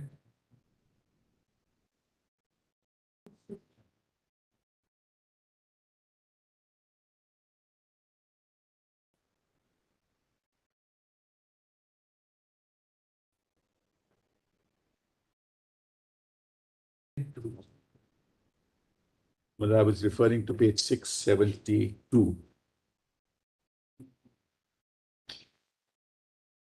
This is the Government of India report. Starting with the gift.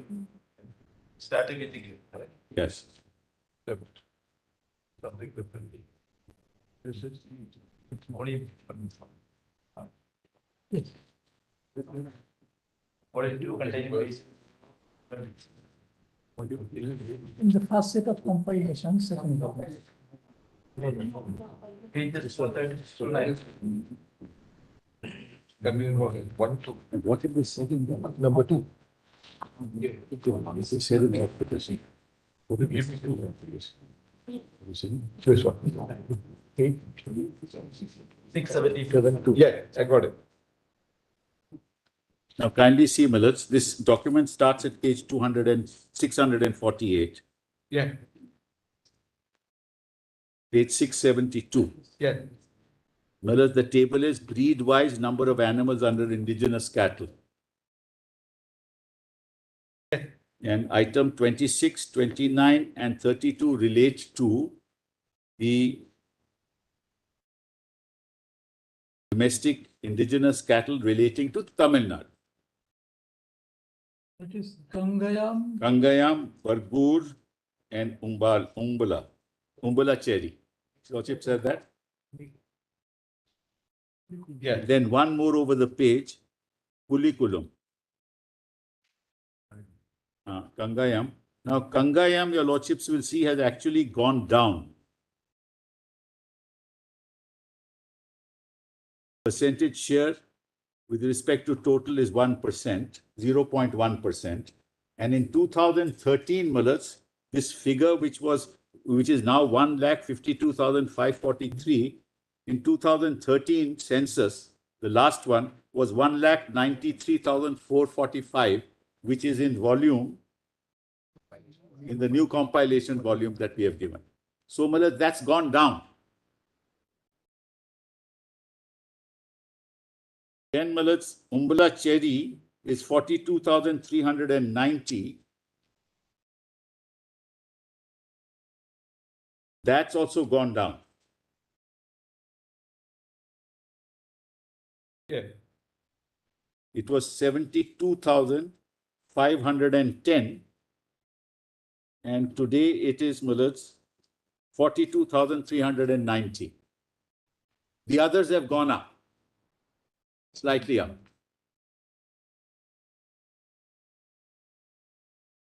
So the point I'm making is that both the Government of India as well as our government are concerned about the domestic. That's the point, Mullets. I'm not belaboring any more on that point. These are matters of concern. Certainly, my learned friend rightly argued there can be other measures also to ensure that these are protected. But if ultimately the domestic bull mullets becomes extinct, it is very dangerous.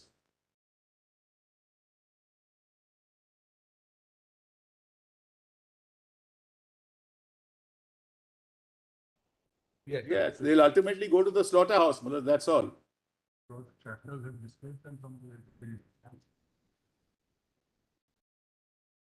Mullets, after all, what happened? The ban was there since 2013. The act came in 2017.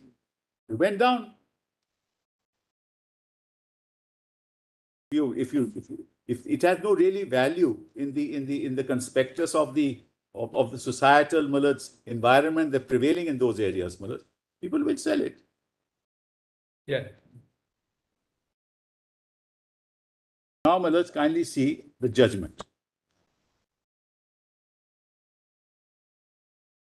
Well, before you do that, there's only one other proposition that I want to make. If the Lordship looks at Part 3 of the Constitution, most of the fundamental rights are in respect of my rights as a citizen or as an individual or as a person against state action. It's a death slavery. Except, two things. Begar, Section 24, and 23, untouchability. 17. And 17. So those are the only two which are unrelated to state action, and that also has historic reasons. So when you're talking about rights, it is in the context of state action.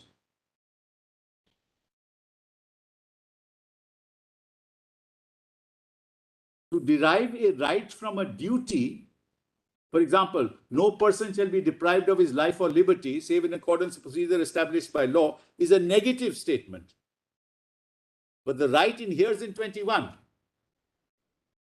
Because life is fundamental. You can't deprive me of my life except in accordance with procedure established by law. And yet, therefore, it's in the chapter of fundamental rights. And what am I protected from? From state action. How does this fit in with the scheme, in Nagaraj, that because there's a duty to ensure the well-being of the animal, there's a right of the animal. Pay whom? For example, the right phrase to Article 21, unenumerated right, though it may be, to have a pure environment. That may not be a negative command, but it's a positive command to the state. Correct. That's what I'm saying. So the state should take action. That's exactly my argument. It's a command to the state. The way they trace it is, human being with a certain sense of dignity would like to have an environment where he is not subjected. Supposing somebody is there, who is not like-minded as you are, he says, this is absolutely horrific, what you're doing. It completely offends me in a severe manner. Correct. That my Article 21 right is violated. Correct. This is how they... So let's assume the animal has that right. Let's not test Not the it. animal. We're talking about the human being. We're talking about the human being, By watching Jallikattu, Yes. I find something repelling. Correct. You should not watch it, that's the first answer. You can't. Well, there's a lot of things are very repelling on YouTube nowadays. We don't watch it. We don't watch it. It's as simple as that's my choice. But let's leave that aside. Let's a human being file a public interest litigation on behalf of an animal. Yeah. That's the point, That's the point. That's on behalf of an animal to say that, look, the animal too is entitled to a certain modicum of well-being. Is entitled to a certain modicum of well-being that must be protected in the context of the environment in which we live, because each living creature must be protected. Compassion. Correct. Now, what's the response? Whose responsibility is it? The state's. Right, he's right. So if he's not protected, he should ask the state. The state will then say, this is the legislation. This is how I protect. You challenge that legislation. You say this doesn't provide the kind of protection that the animal is entitled to. That legislation is in place. That legislation says no unnecessary harm or pain or suffering. That legislation is in place. Now you are saying that this particular, under the new rules, this practice, you can say that this practice is also violative of 11, violative of 11.1A and 11.1M or whatever, right? You're entitled to say that. Can they not say that, but for the fact that the state took the initiative, owing perhaps to various pressures, to actually bring in this law? For example, if you know the Spanish bull industry, sports industry, this pumping virtually close to $2 billion US. And even the European Court for Human Rights, very solicitous about other animals, not particularly fond of of protecting the bulls is what they say. So it's ultimately money that matters. What is not? Like you said, What 1 is lakh, not? it's got a price of 1 lakh. What is Bull. not? What In is today's world, what is not, Malad? What we see around is only money.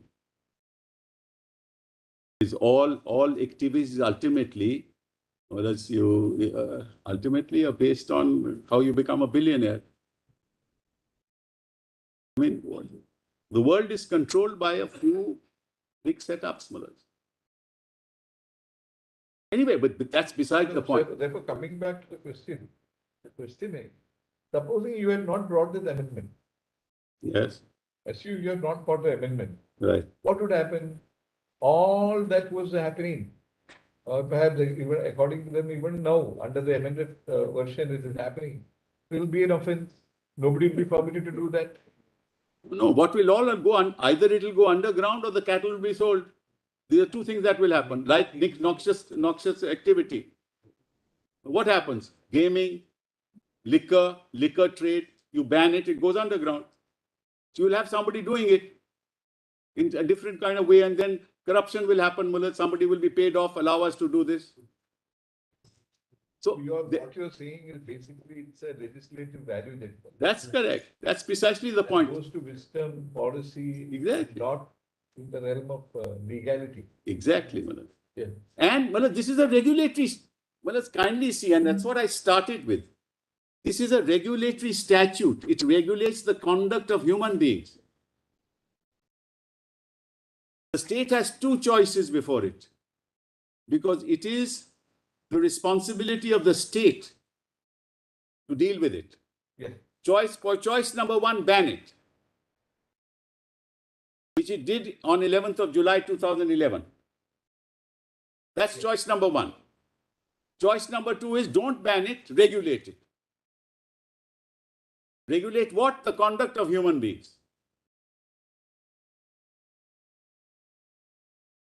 This is a regulatory statute. How do you say the regulatory statute is unconstitutional?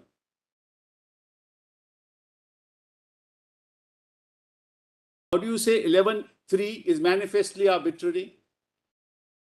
How do you say minus 27, the exemption grant is manifestly arbitrary?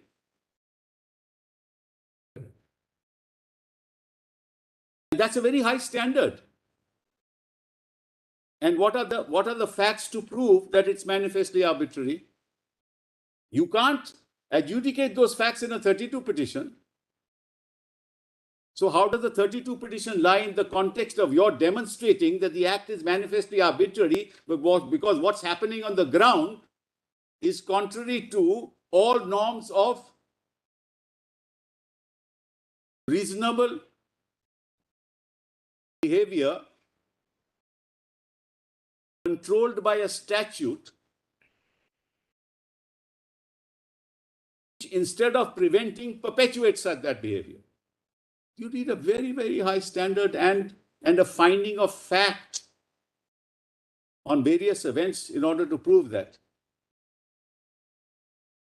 That exercise also can't be done by the court. So on the one hand, this is a policy matter. On the other hand, this is not a matter that can be adjudicated upon by the court. And my learned friend says that if I... When this court said that Jallikattu in the form... Yes, it said that. There must be some form in which it is permissible. That's precisely the point. I was going to say that, Madhur. That's why your Lordship asked the first day that question. Is Jallikattu in any form impermissible? And therefore, paragraph 31 said, in the view of the above facts, we hold. Now, let's Leave this. One second. Yes. No. The other thing is, Malaj, I don't see how any of these questions that are being sought to be argued today, even part of the reference. If you look at the reference at page 2253, Malaj, Of, or volume 5, just read this. This is not part of the reference at all that is being argued.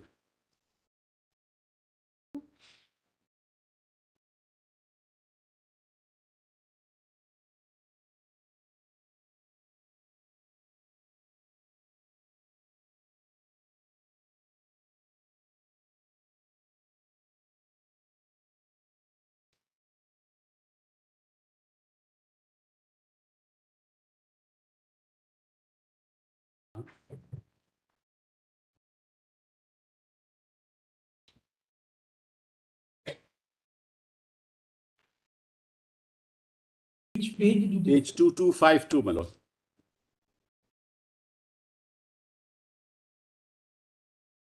Yes. However, these writ petitions were pending. While these writ petitions were pending, I'm reading Malaj 2252, second paragraph. The Prevention of Cruelty to Animals, which received the presidential assent on 31st January, was passed. The writ petition was then amended so as to include prayers to set aside the aforesaid Tamil Nadu amendment. After hearing petitioners and respondents for some time, we are of the view that these writ petitions need to be authoritatively decided by Constitutional Bench. The questions which require reference to 5 judges, learned judges, apart from other questions raised in the writ petitions, are set out here. So is the Tamil Nadu Amendment Act referable in pith and substance to entry 17 of list 3 of the 7th schedule, or does it further and perpetuate cruelty to animals, and can it therefore be said to be a measure of prevention of cruelty to animals? Is it colorable legislation which does not relate to entry in the state list or entry 17? We've answered that. The Tamil Nadu Amendment Act states that it is to preserve the cultural heritage state of Tamil Nadu. Can the impugned Tamil Nadu Amendment be stated to be part of the cultural heritage of the people of the state so as to receive protection? Well, quite frankly, even if it doesn't receive protection of 29, it is part of the cultural heritage and part of Mullat's what's been going on as a matter of tradition for years. And 3, is the Tamil Nadu Amendment Act in pith and substance to ensure the survival and well-being of the native breed of bulls? Is the Act in pith and substance relatable to 48 of the Constitution? I've tried to attempted to demonstrate that. That's obviously the object of the Act. Does the Tamil Nadu Amendment Act go contrary to 51A, 51AG and 51AH? And could it be said therefore to be unreasonable and violative of 14 and 21? And is the impugned Tamil Nadu Amendment directly contrary to the judgment in Nagaraja?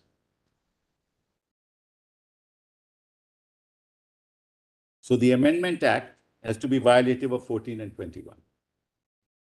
That's the only relevant part of 14 and 21. That's the subject matter of the reference. Not that animals have these rights. All that is not part of the reference at all. Yeah. Now, Malad, the last thing I'll do now is, Malad, to just one thing. Can your lordship just look at the statute for a minute with me? Just a couple of things. Then I'll come to the judgment and I'm done. Yeah. Kindly look at 3 with me.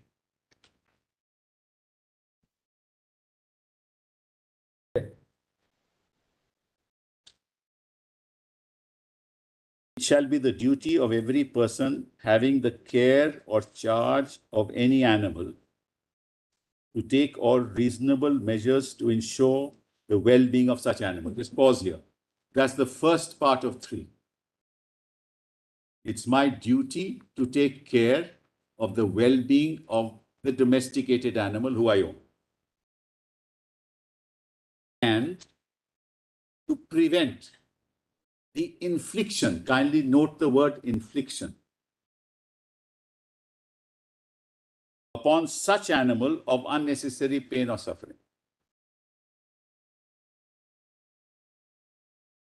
In other words, I have to take care of my animal and I have to make sure that if anybody seeks to inflict unnecessary pain and suffering, I must make sure that that doesn't happen. Now, this is a regulatory statute where the state is involved. So the state is duty bound under Section 3 to allow a regime to be put in place which does not allow for or which prevents the infliction upon such animal of unnecessary pain and suffering. Again, an element of that mens rea that I was talking about. The word inflict presupposes an attempt to purposely hurt, to intend to cause pain. That's what inflict means. Yeah. And that's consistent with my interpretation of 11(1)(a). Overloading, kicking. And now similar to the definition of domestic animal, 2(1)(a) is animal means any living creature other than a human being. Now there's a difference between captive animal and domestic animal. That's part of the act itself.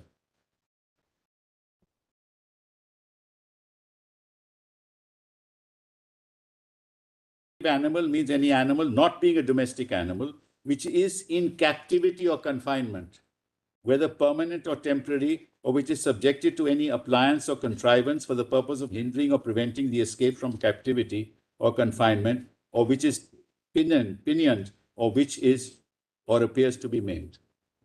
So all these wild animals are captive animals. Tiger in zoo. Tiger included. Normally the cheetah has come.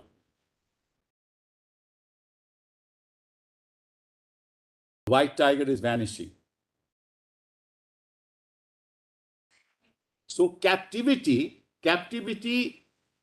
is allowed for its protection. That's the point I'm making. Domestication is legitimized. Domestic animal means any animal which is tamed. Kindly see, the process of taming an animal is itself results in suffering. How do you tame an animal? How do you tame a dog? You'll not give him food for such and such time till such time he does a particular thing. Which is tamed or which has been or is being sufficiently tamed to serve some purpose. Kindly notice, Mother, see the very, very careful language used. You are taming him to serve some purpose for the use of man.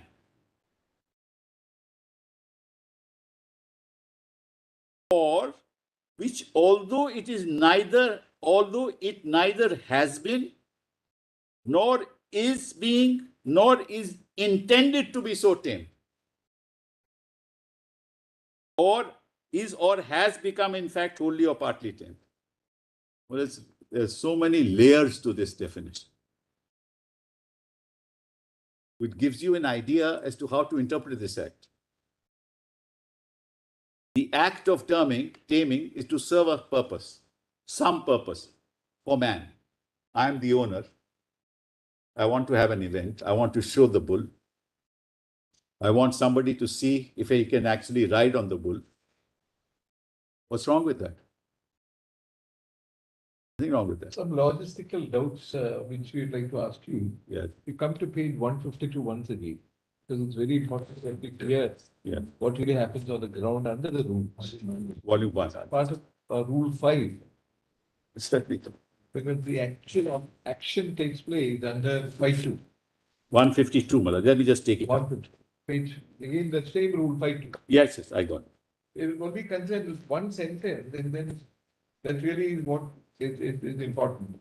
The participant shall be permitted only to embrace the bull by the hump and run along with the bull for 15 meters or for 30 seconds or sustain 3 jumps of the bull. Yes. The questions are, is it 3 jumps for the whole of the team or is it 3 jumps for one person? One person. For one person. One person. So say supposing there are 10 in the team, 10 into 30 jumps. No. One bull, one jump. Mala. 3 jumps, one bull, 3 jumps. one bull. Three jumps. 3 jumps. Yes. All the team members together. No, Malad. No. Because you said there is a team. No, there's a team around, Malad. I'm not saying there's a team around. Around which where? Around near the bull, Malad. As the bull comes That's right. to the arena, there's a team there, Malad. Now, one of them will try to hold on to the bull. He'll fail. The other will try and hold on. That is what we are asking. Yes. Therefore, it is not 1%, but you can have, see, one person makes 3 attempts. Malad, it won't because it's 50 meters, Malad. This will happen in That we will come 2 to minutes. That problem will come to later on. Yes. First we want. When your lordship writes down something, I knew there's a question coming, Malad. That's right. What we want is to know how it is worked out. It's very important. Yes, Albert. There is a team surrounding. Let's see, it's on both sides. Yeah. Also on back and front. Okay, because In front, it won't happen, Malad. So the front it can. We have looked at. it will not happen. The bull will charge, Malad. Nobody dares. Nobody dares. I have seen it happen. Bull may turn, but I think people will go back, Malad. People are. They will go right in front. They will do that. No, Malad. They do that. But anyway, what we want to know is when you say 3 jumps sustain 3 jumps of the bull, because 3 jumps by one member of the team or 3 jumps into. By the bull, the jumps is of the bull, Malad. 3 jumps of the bull. He sustains 3 jumps of the bull. I have to sustain 3 jumps of the bull. I have to keep on hanging on to the bull for 3 jumps. All right. So one person alone can do that, is it? Or Naturally. everybody can do No. One person, Malad. One person, supposing he is thrown off. Then, Malad, the next one will try, but the 50 meters may. Next person may not try, but because 2 minutes, Malad, there will be no chance. Okay. So second man, third man, 3 Yes, jumps. That's right. That's it. That's it. Out of the team members. That's correct. All right. Now what happens? Huh? But the person wins if he the 3 jump. Supposing I hang on the hump, then all other teammates they'll back out. Naturally. I have to now keep on hanging for 3 jumps of the bull.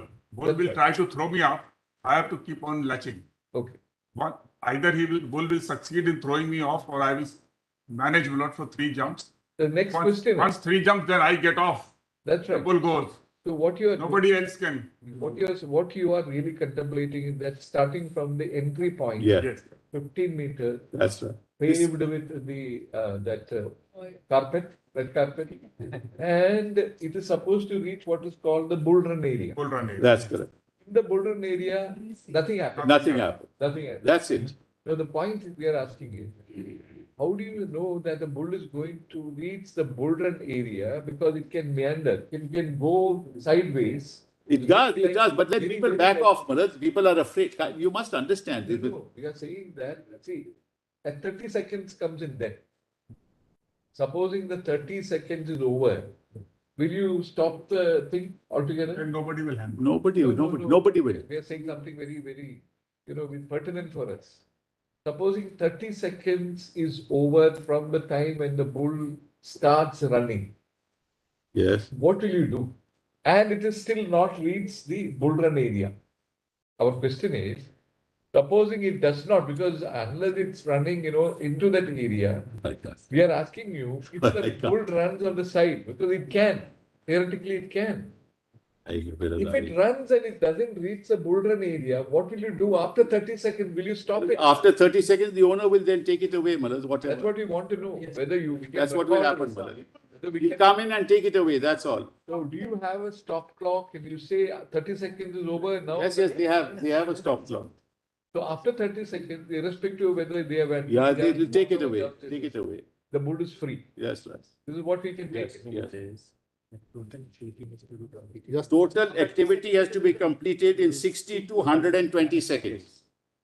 Sorry? Total activity has to be completed within 60 to 120 That's seconds. right. So, Malad, if nothing happens, Malad, he'll be taken away.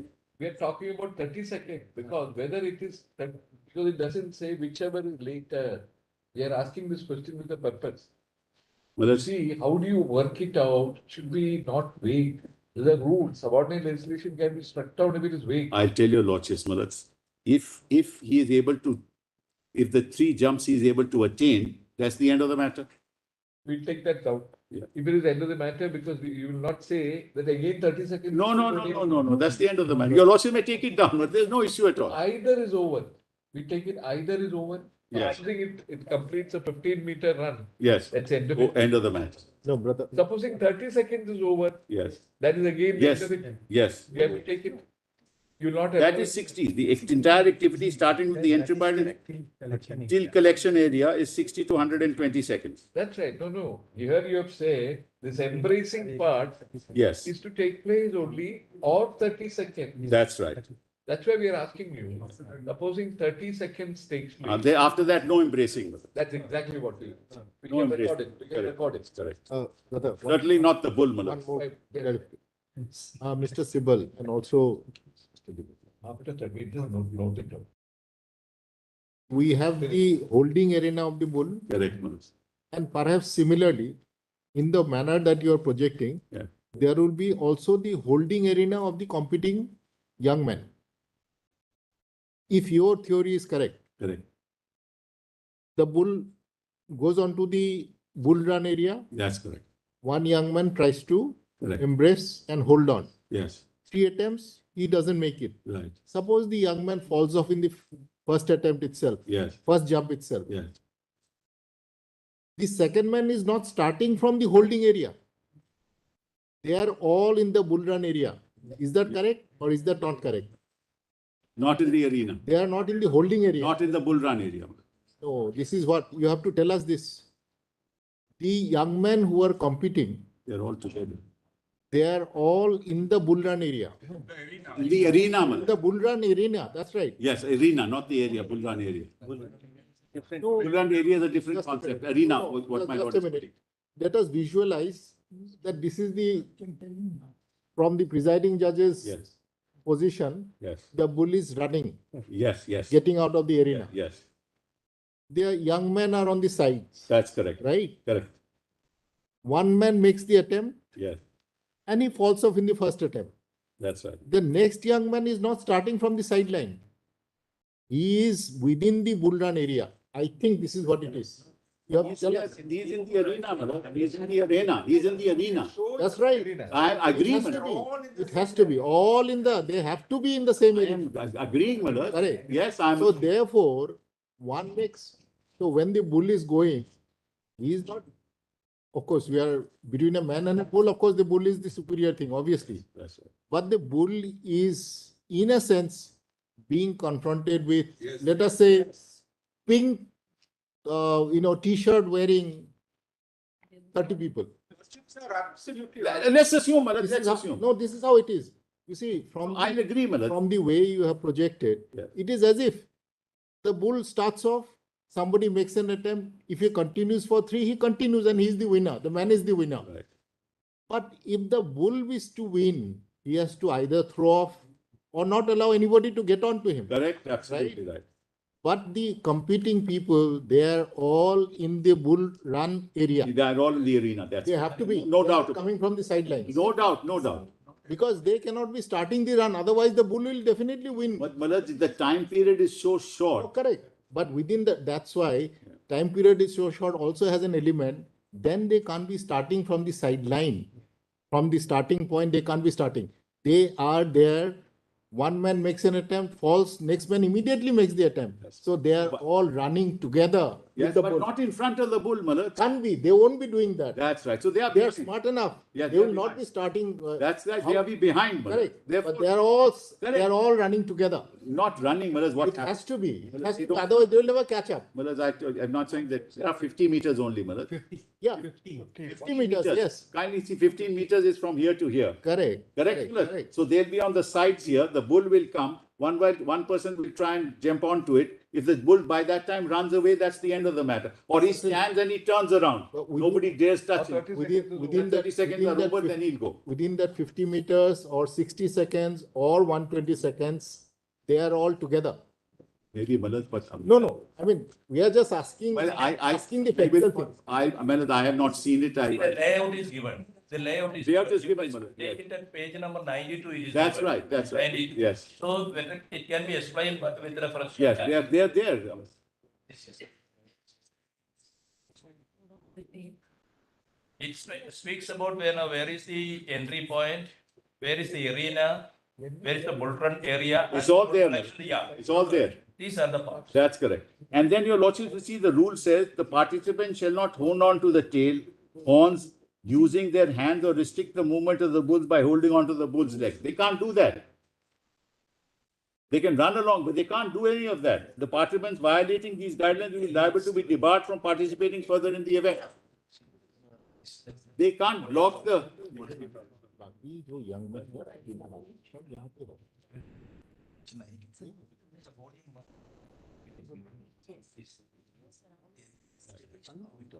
Page 93. My Lord Justice Roy is right. I'm not No, disputing no, that. we are just trying to understand. Yes, no. It's not a matter of being right or. No, I'm saying Just trying to understand But I what just want to Mr. Sibal is trying to Just say. what I'm trying to say is the following. The rules say that he cannot catch onto the tail. No, all right. He That- cannot that's all catch right. onto the legs. He'll have to be behind Mullahs. He can't be in front because somebody is trying to climb the bull, Mullahs. He can't block. So, Mullahs, if in that process, Mullahs, in the first 5 seconds, the guy falls off, somebody else will try. Yeah, but There's you, no doubt about it. but you will not start from the sideline. Maybe. You will start Yeah, together, nearby. Yeah. together. They're all running Yes, together. yes, yes. One falls off, the other immediately makes the attempt. We'll take that. Yes, they'll not be permitted to block the exit way for the bulls either. So they can't surround the bull. True. So they are not surrounding the bull. Your lordship is right. They may be running along. They may not be too far away from the bull. One tries, it fails. And if the 30 seconds are over, that's the end of the matter. If in 5 seconds he falls off, the other will try, and that's what will happen. Question is this process unnecessary pain and suffering of the bull? Is the question. That's the question, Bharat. As regards the second person, it is subject to the time. They're subject, of course, subject to the time.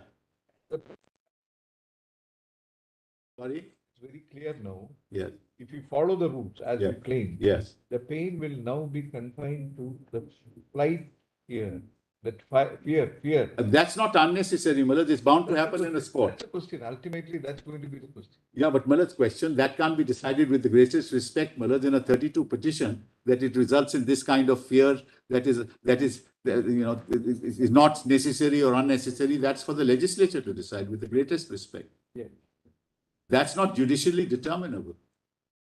Because it's the legislature which is regulating this statute. Yeah. It's the legislature which decides the nature of the activity.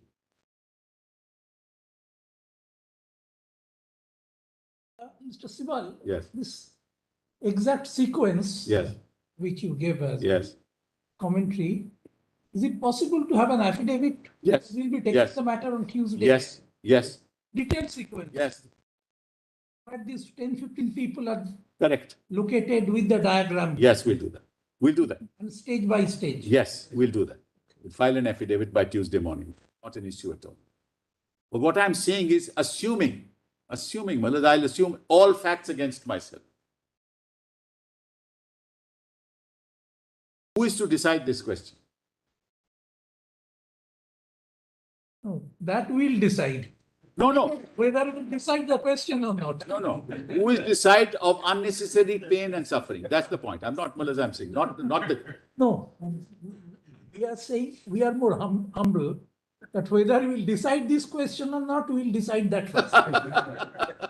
Then, No, the point I was making was, Malad, this is ultimately has to be an exercise under the regulatory. we have factored in your argument. Yes. That's why we said, Yes. whether we'll at all enter into that question or not. And Yes. that also we'll have to take a decision. Naturally. That's of course, Malad. That's why we are arguing before your lordships in order to convince your lordships that. Yes.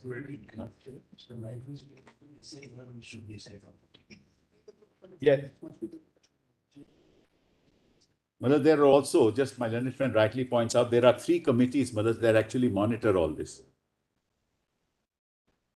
Apart from the High Court Committee and apart from the Rules Committee, there is also the committee of the Animal Welfare Board, which monitors all this.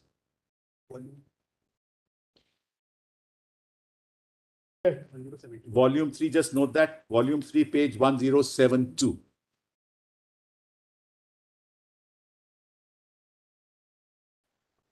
The joint compilation.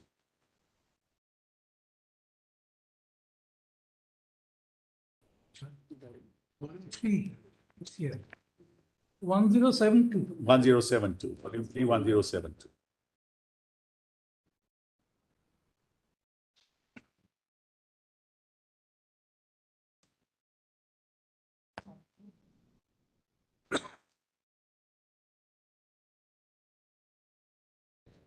Because I just wanted to read that part of the section 3. Sorry, the definition. Yeah. Which I was started with when your lordship asked me to get paid this. Yeah.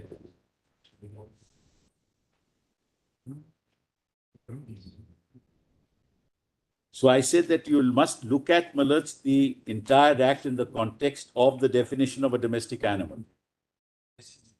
Being put to for the use of man. Yeah. And, my lords, section 27 gives exemption to this activity, my lords. Yeah. So nothing contained in this chapter shall apply to. But that is all again subject to, my lords, the rules that my lords, we have placed before your lordships. So that, my lords, is all about as far as the statute is concerned and our arguments. Now, my lords, I'll just deal with the judgment in a few minutes and then I've done this. Anything else you want to do?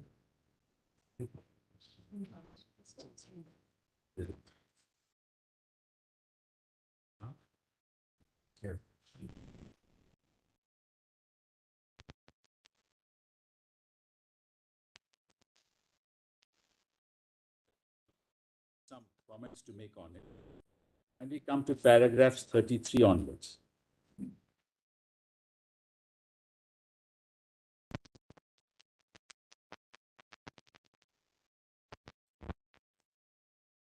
Referring to page 2233.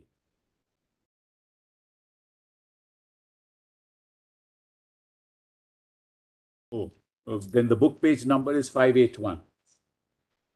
Paragraph 33 is 581.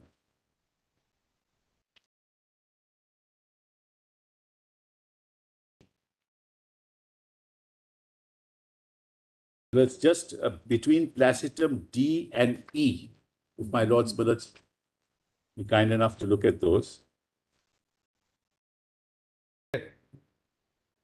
Sentence starting, regulations or guidelines, whether statutory or otherwise, if they purport to dilute or defeat the welfare legislation and the constitutional principles, the court should not hesitate to strike them down so as to achieve the ultimate object and purpose of the welfare legislation.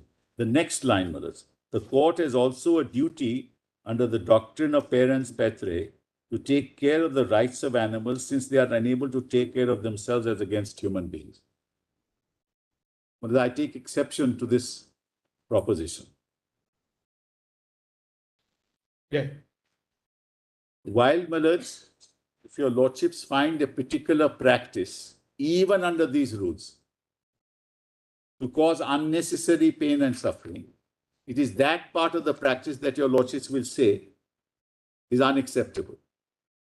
But it will still, my lords, require the legislature to apply its mind to ensure that whatever practice is put in place is consistent with the Act.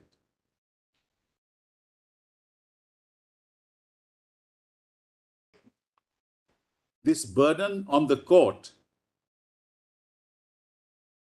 that if they are not able to take care of themselves, it is your lordship's responsibility so to do, as it is suggested, my lords, that I think is a proposition. Because that means that the legislature is incapable of dealing with this. Yeah.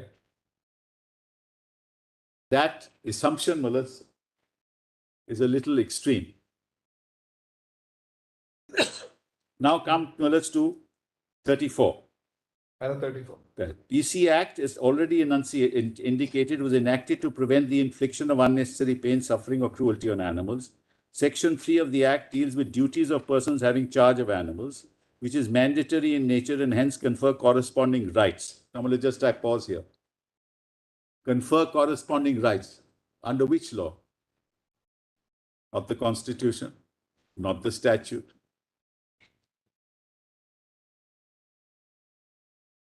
And if you look at section 51, which is the duty under the Constitution itself, there are no concomitant corresponding rights that are conferred. So the very assumption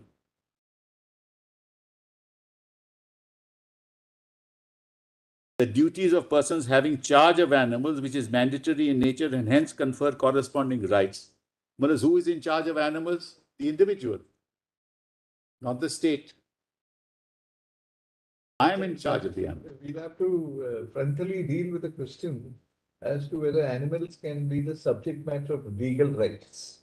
Well, your lordships may deal. Yes, I am not disputing. Your lordships may deal with it. So- But those rights have What to. is your argument there? The Your rights have to argument be is enunciated. No, animals cannot be. No. Rights, if any, must be enunciated by the legislature, by parliament. When the legislature says that no person, for example, shall kick an animal. Yes. So if you say that the animal can be the subject matter of a legal right, Right. that particular animal which is kicked by any person Yes. perhaps has a right which it cannot itself enforce because it is incapable of doing it. No, but the statute enforces it here. You take the case of a minor. You take the case of a minor. Right. A 2-year-old child. That child is subjected to maybe under the POSCO, maybe under anything, any law, the opposite of his right, property rights. Right. Can you say that the minor, because it is unable to enforce the right by itself, is not capable of possessing that right? No, well, I'll just answer Or that. take the case of an idol.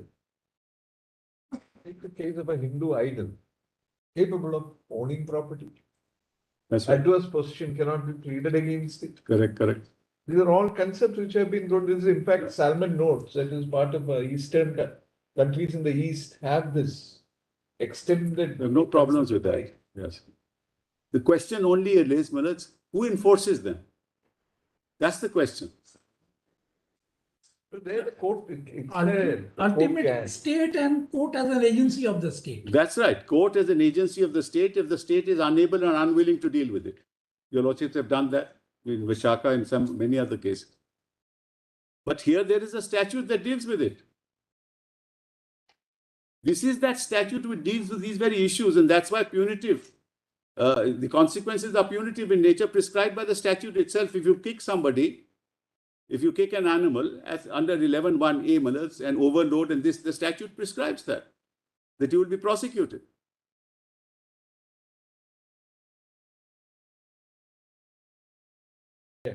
So therefore, that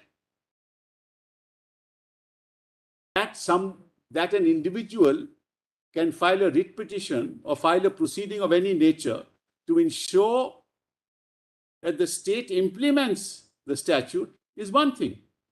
But to say that because of non-implementation, the animal has a right is another thing altogether. Right will still, because what is being enforced is the conduct of the human being, Malad. Nothing to do with the animal. The animal is under the care of the human being. If the human being inflicts unwanted suffering on the animal and pain on the animal, the statute takes care of it. And therefore, the human being's conduct is put into question. That's the regulatory statute that we're dealing with. We're not dealing with the statute of rights. That's not the litigation before your lordships.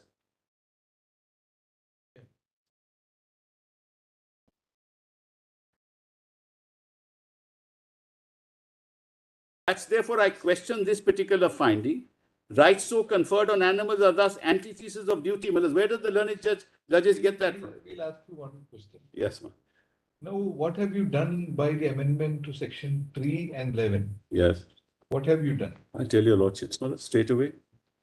Volume 1, page 137. We have said, and I showed your lordship the notification of the central government of 2016. We are asking something else. Yes. Section 11(3), Yes. F, which you have added. Yes. Yes. Yes. What have you added? The conduct of Jallikattu with a view to follow and promote tradition and culture Correct. and show preservation of native breeds of bulls as also their safety, security and well-being. Now, therefore, and then what does section 3 say? It says nothing in. Where 11 or he says nothing. Yes, then I have to read 3 itself. 11.3 alone you have to read. Yes. Please read 11.3. 11.3 says, next page, nothing in this section shall apply to. Nothing in this section shall apply. That's correct. Conduct of Jallikattu. Yes. Now, Not suppose- conduct of Jallikattu with certain conditions. Correct. What are the conditions? That I'm showing, Millers, with a view to promote tradition and culture, ensure preservation, and also their safety, security, and well-being. Absolutely, no difficulty. Yes. No difficulty. Yes. Now, the result is that Jallikattu is being conducted in the manner for the purpose of whatever you have said. Yes. What if in the course of the conduct of the Jallikattu, Yes. the various things which are prohibited under section 11A Yes. actually take place? Yes. Which means Yes. actually contrary to the rules, Yes. there is kicking, Yes. Yes. Yes. Yes. etc., or doing what those Yes. many things. Section 11.3 does not apply. 11 doesn't apply. Because 11.3 has said, F has taken care of that. That's right. So how will you penalize that man? It says- Is there a penal law? Yes, it should be punishable. Which is it? It's with this 11 itself. No. 11 doesn't apply. No, it will apply because it is for the safety, Malaj. No. When you say that the statute say 11 does not apply in the case of a Jallikattu. 11. No, subject to conditions of safety, Malaj. These are conditions of safety. These are conditions, Malaj. This is the point I'm making. It just doesn't say it applies to Jallikattu, as also their safety. Have you in the cases of transgressions? Yes, we filed FIRs prosecuting. Have they been prosecuted? Yes, we've given details. I showed your lordship. Have you prosecuted under section 11? You don't know under what law you are. That I can find out, Malaj. The argument will be better than the Jallikattu. Therefore, 11 is accepted. 11 doesn't apply. No, Malaj. As I said, the condition under section 3, amendment of section So 3. in the rule, in the section, Yes. do you say Yes. that any violation will revive section 11? You do not follow. Malaj, if it is not, it is against the security and well-being of the animal. If he's kicked around, Malaj, 11 will straight away apply. Because that's a condition precedent in 3 itself. The problem is the way you have drafted it. You say nothing in section 11 will apply. Yeah, but with the safety conditions, Malaj, with these conditions, nothing means nothing in the context of also their safety, security and well-being. This has to be read with Malaj, notwithstanding anything contained, the conduct of Jallikattu subject to such rules and regulations that may be framed by the state government shall be permitted. So all this is to be read together. Supposing dehorning takes place. 11.3A. Dehorning takes place. Yes. Obviously, cruelty under 11A. But that is accepted. But there's no conditional qualification there. Raj is conditional, Malaj. Please appreciate. Supposing you are cooking food, Malaj, I'm saying. obviously 11 will not apply. No, I'm on, when your lordship talks about 11.3A, Malaj, there are no conditionalities there. That's complete exemption. In fact, it's much worse. I have put conditionalities along with rules. The conditionality is only holding of Jallikattu for the purpose of so and so, so and so. No, I'll holding with the Does not Jallikattu even for. say in accordance with the rules. It says so, Malaj. It says so. Subsection, notwithstanding anything contained, the conduct of Jallikattu subject to such rules as may be framed by the state government shall be permitted. That is section 3 we are talking about. But Malaj, you have to read. Each section will have to be separately dealt with. What section 11.3 says is holding of Jallikattu for the purpose of so and so, so and so. It should have been Jallikattu in accordance with the rules. Malaj, with respect, I say, Malaj, that's how you will have, with respect, I would persuade your lordship to read 311 It has to in be that holding fashion. can be saved. Yes, in that fashion, all because that that's the whether- intent of the legislature when that amendment is taking place. There's so many silences about the legislation that we find it a little disturbing. That you should have been clear. Because otherwise what will happen is these they will kick You can't take action on the 11th. Millet, You can't take action. How many prosecutions have you launched? 1094 we have mentioned, Millet. 1094. We have mentioned. But Millet, let me put it. I'm sorry. No.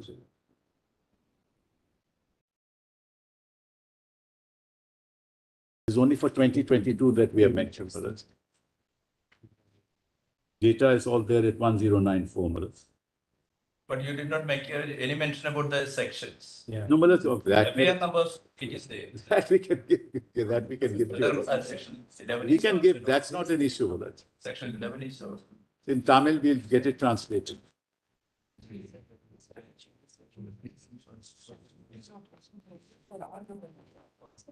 That's right.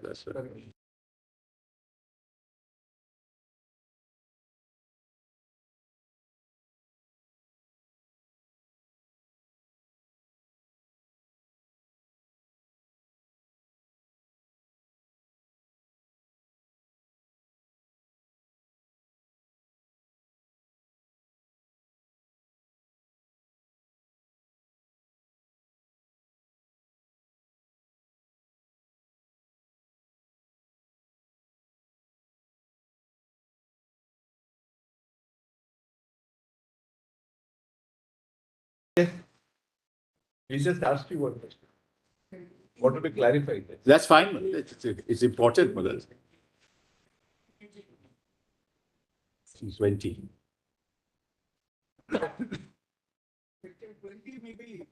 Any person contravenes any order by the committee under 90 commits a breach. Commits any breach of any condition imposed by the committee, he shall be punishable with.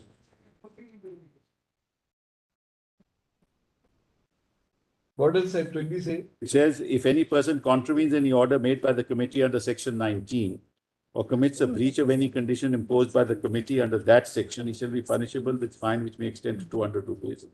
And for contravention of each breach of condition has taken place. My lord is asking a different question. You're asking a different question. That will not apply. We are asking you, that's different.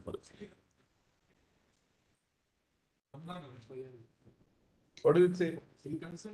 Well, that's the FIR, since your lordship asked the question, what is the sections under? It's under 11.1A. I just got it, Malat. 143, 188 and 11.1A. Of Prevention of Cruelty Act. Your lordship asked me the question. The prosecution is under 11.1A. Yeah, prosecuting under 11.1A. Illegal Jallikattu is what their annexure says. So naturally, it is illegal. What else is it? If we were legal, we would not be prosecuting. So you're going to devise what's legal, what's illegal Jallikattu. Anyway, Malad, I think it's important that I finish now, Malad, because now, Malad, so therefore, I strongly believe that paragraph 34 in this correlation of rights and Malad, is the antithesis of duty, Malad, respect. Now, kindly see, Malad, just over the page at page 582, both the above limbs. Yeah. Now, Malad, both the above limbs is 31A has two limbs, Malad, as I mentioned to your lordships. Yeah. See what the court says. Both the above limbs have to be cumulatively satisfied. Primary duty of the persons in charge or care of the animal is to ensure the well-being of the animal. That person in charge is the individual who owns the cattle. Well-being means state of being comfortable, healthy or happy. Forcing the bull and keeping the same in the waiting area for a number of hours and subjecting it to scorching sun is not for the well-being of the animal. What does this mean, Malad? What does this mean? Therefore, you strike it down.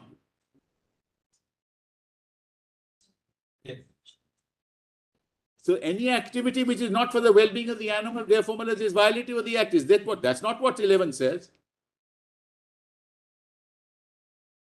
For the well-being of the animal, forcing the bull, pulling bulls by nose ropes into the narrow closed enclosure of Vadivasa, subjecting to all forms of torture, fear, pain, suffering for forcing it to go on the arena and overpowering it in the arena by the bull tamers are not for the well-being of the animal. Instead of saying that this is causing unnecessary pain and suffering, that's what the test is, Malad. Not the well-being of the animal. Any animal in captivity, Malad, is not for the well-being of the animal ultimately, Malad. The manner in which the bull tamers are treating the bulls in the arena is evident from the reports. That's the ABW. Organizers of Jallikattu are depriving the rights guaranteed to the bulls under Section 3. What are the rights guaranteed to the bulls under Section 3? There are not here, no rights guaranteed. Read Section 3. So the whole basis of the judgment, Mullahs, is contrary to the scheme of the statute. Then Mullahs kindly come to placetum D. Last sentence of that paragraph, we have no hesitation to say that Jallikattu as such is not for the well-being of the animal. Jallikattu as such is not for the well-being of the animal. Yeah. And by undertaking such events, organizers are clearly violating the first limb of Section 3.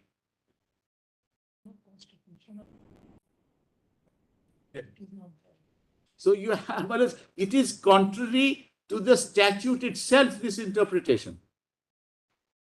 Yeah. You can say that this practice causes unnecessary pain and suffering and therefore say that this practice is bad. You are certainly entitled to say that. But you can't say that since it's not for the well-being of the animal, therefore I strike it down, Mullahs.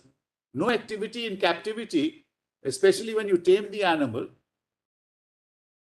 is for its well-being, Mullahs. Yeah. Now kindly come to Mullahs again, placetum E to F. Sixth line from the top. Another aspect to be examined is whether the conduct causing the suffering was for a legitimate purpose, such as the purpose for benefiting the animals. Well, what does this mean? Yeah. The purpose is not for the benefit of anybody, or the purpose of protecting the person, property of another animal. What does this mean, Mother? I don't think, where does this come from? Duty is to prevent the infliction of unnecessary pain or suffering, meaning thereby no right is conferred to inflict unnecessary pain or suffering on the animals. By organizing Jallikattu, the organizers are not preventing the infliction of unnecessary pain or suffering. So the organizer in itself amounts to inflicting unnecessary pain and suffering. That's again not part of the statute. Yeah. Then, between G and H, Section 3 has already indicated confers corresponding rights. I've already mentioned that, of animals as against the persons in charge of care. So, therefore, paragraph 33, paragraph 34, paragraph 35 and 36, lay down completely wrong law. It's not borne out by the statute. Yeah. Then cruelty, para 37. Section 11 generally deals with cruelty to animals. Section 11 confers no right on the organizers to conduct Jallikattu cart race. Section 11 is a beneficial provision enacted for the welfare and protection of animals. Yeah. And it is penal in nature. Being penal in nature, it confers rights on animals. Where does this come from? A penal provision doesn't confer rights on anybody, Mullahs. It may result in prosecution. Penal provision doesn't confer a right. You should be prosecuted in accordance with law. Procedure established by law, that's all. That's the only right that you have.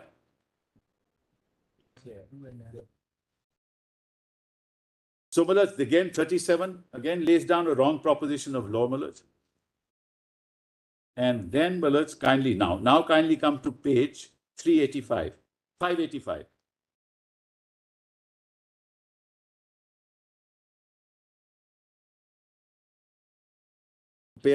Para 42, which my Lord put to me, Mother. Section 3 and 11 has already indicated, therefore. We've already read it. Yes. All right. Then I'll leave that, Mother. Then.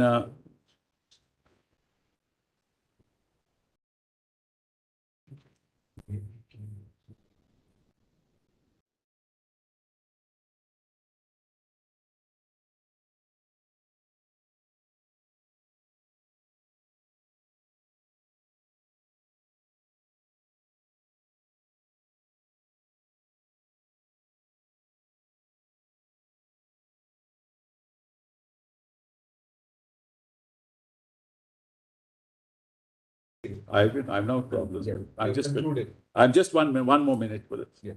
Concluded for. Another, Mullahs, problem I have with the judgment is at 585 between paragraphs, precitum A to B. Well, the sentence starting, exceptions are incorporated based on the doctrine of necessity. This is completely wrong. Under clause B of 11.3. Yeah.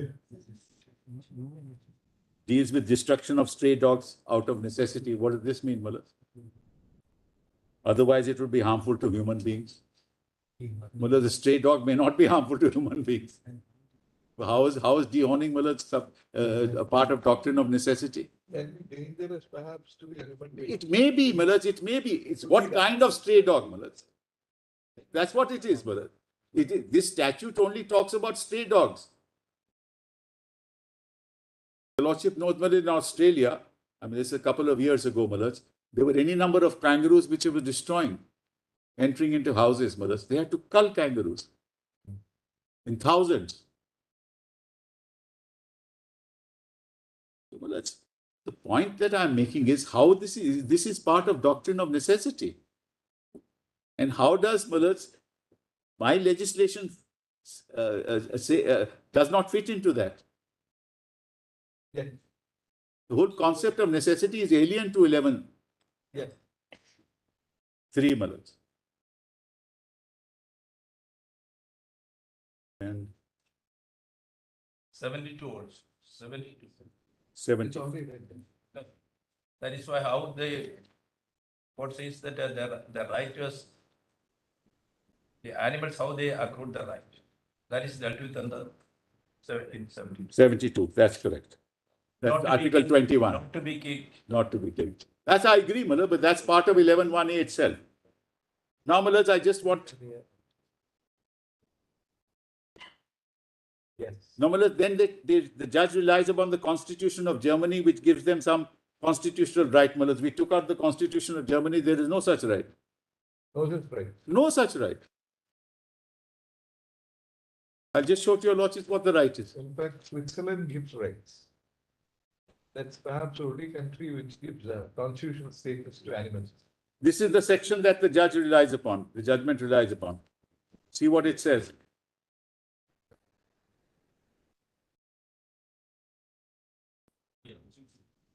Mindful also of its responsibilities towards, future generations, state shall protect the natural foundations of life and animals by legislation and in accordance with law and justice by executive and judicial action, all within the framework of the constitutional order. Which is that constitutional right that is given? It's through legislation. Have they made any law Yes, Animal Welfare Act in that? of Germany. What do they give? Exactly, more or less the same.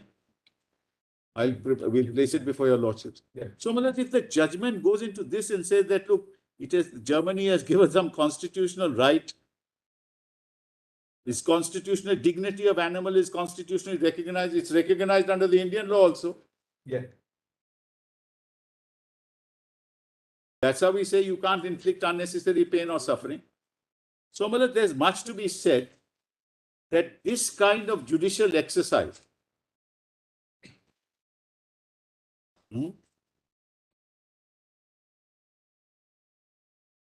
then it says it should be elevated to the status of a fundamental right, Mullah. But anyway, that's only a direct request to the state. So all that I say to your lordships is there is no issue of lack of constitutionality here. There is a legislation in place. The practice, the new regime has been put in place. Rules have been put in place. If they have any grievance, Mullahs, they can move in appropriate court. They have not moved any court. You may see, he says he's filed an affidavit. I have not seen anything, Mullahs, any action of theirs in court since 2017. The data they filed in 2022. Some data, I believe, they filed in 2019 and 20. Yeah. Mullahs, but as I said to your lordships, this court, the Constitution Court, not called upon to start looking at how things are happening as long as the regime is in place. And if this is violated, there are consequences that follow. Mullahs. I'm deeply obliged to you. So who's going to argue? It takes some time. Begin on Tuesday, Malaj. You have to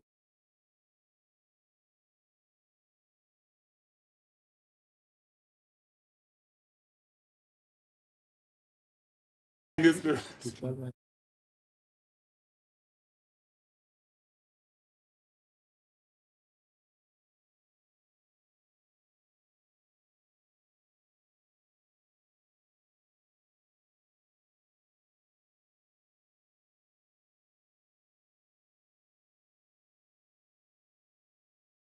can finish? Nobody can finish, my lord. I have to cover, my lord, the repugnance, my lord, 254, then retrogression, then finding of fact argument, my lord, then culture, my lord. To the extent that you think, covered, so that by Tuesday evening, this case should be over. I Whichever should way be, it is, should be over, my the lord. Constitution bench starting on Wednesday. So should be, Arbitration Act. it should be over, my lord, by 3 o'clock. I think we can, this side can finish. They'll get an hour's time, my lord, to rejoin and. They may probably say that they. They took 4 days to argue. Eh? They took almost 4 days. No, smarter lawyers this side.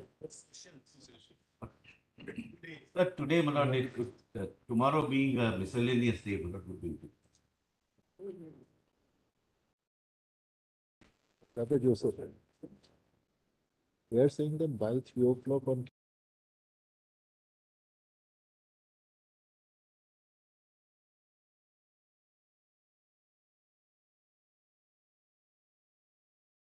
Judgments, Your Lordship may just note. I'm not going to read them. Yeah. Because one is Mishrilal Jain, Citation. 1977, volume That 3 PN Act, Yes, PN. yes. 3 SCC 212, 7 distinguished judges, mother of this court. 312. 212. 212. Page 14, paragraph 6, mother. Only paragraph 6 of that judgment. And the principle is legislature can cure the vice defect identified in a statute by courts. Yeah. It fits in, mother. If there is some problem, the legislature can do it. The second judgment is the famous R.K. Garg judgment, 1981, 4 SCC 675, para 7, 1981, 4 SCC 675, para 7, 8, 16, 18, and 19. 7, 8, 16, 18, and 19.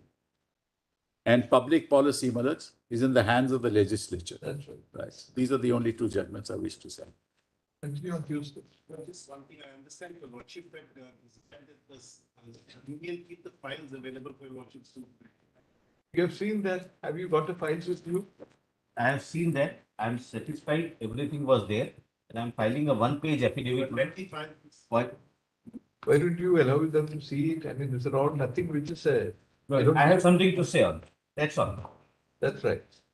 But what was placed before the president actually? It was, my lord, the repugnancy part, the judgment in Nagaraja, the opinions of the Ministry of the concerned ministry, the opinion of the Ministry of Culture, the Law Ministry, and file went through, my lord, the relevant administrative ministry to the Honorable President. And my lord, I'm filing that by affidavit is ready. What we are keen to know is, what is the date of the assent actually? So there are 3 different acts, if you don't We are mind. talking about the Tamil Nadu Act. My lord, I just give the 31st January. 31st January 2017. What we wanted to know was, if the president had before him the set of rules made under Tamil Nadu at the time when the assent was given. The reason being. I check up. The reason being, the rules which bring about the change. No, the notification, mother. The The notification, rules which you have made correct. appears to, subject to the fear factor, remove every aspect about inflicting pain. Yes, but Malaj, it is under Whether the the, rules were also before the president is what we want. yeah, but it is under the overall framework of the You 2000. cannot make rules unless, my lord, the assent is. I can't make rules.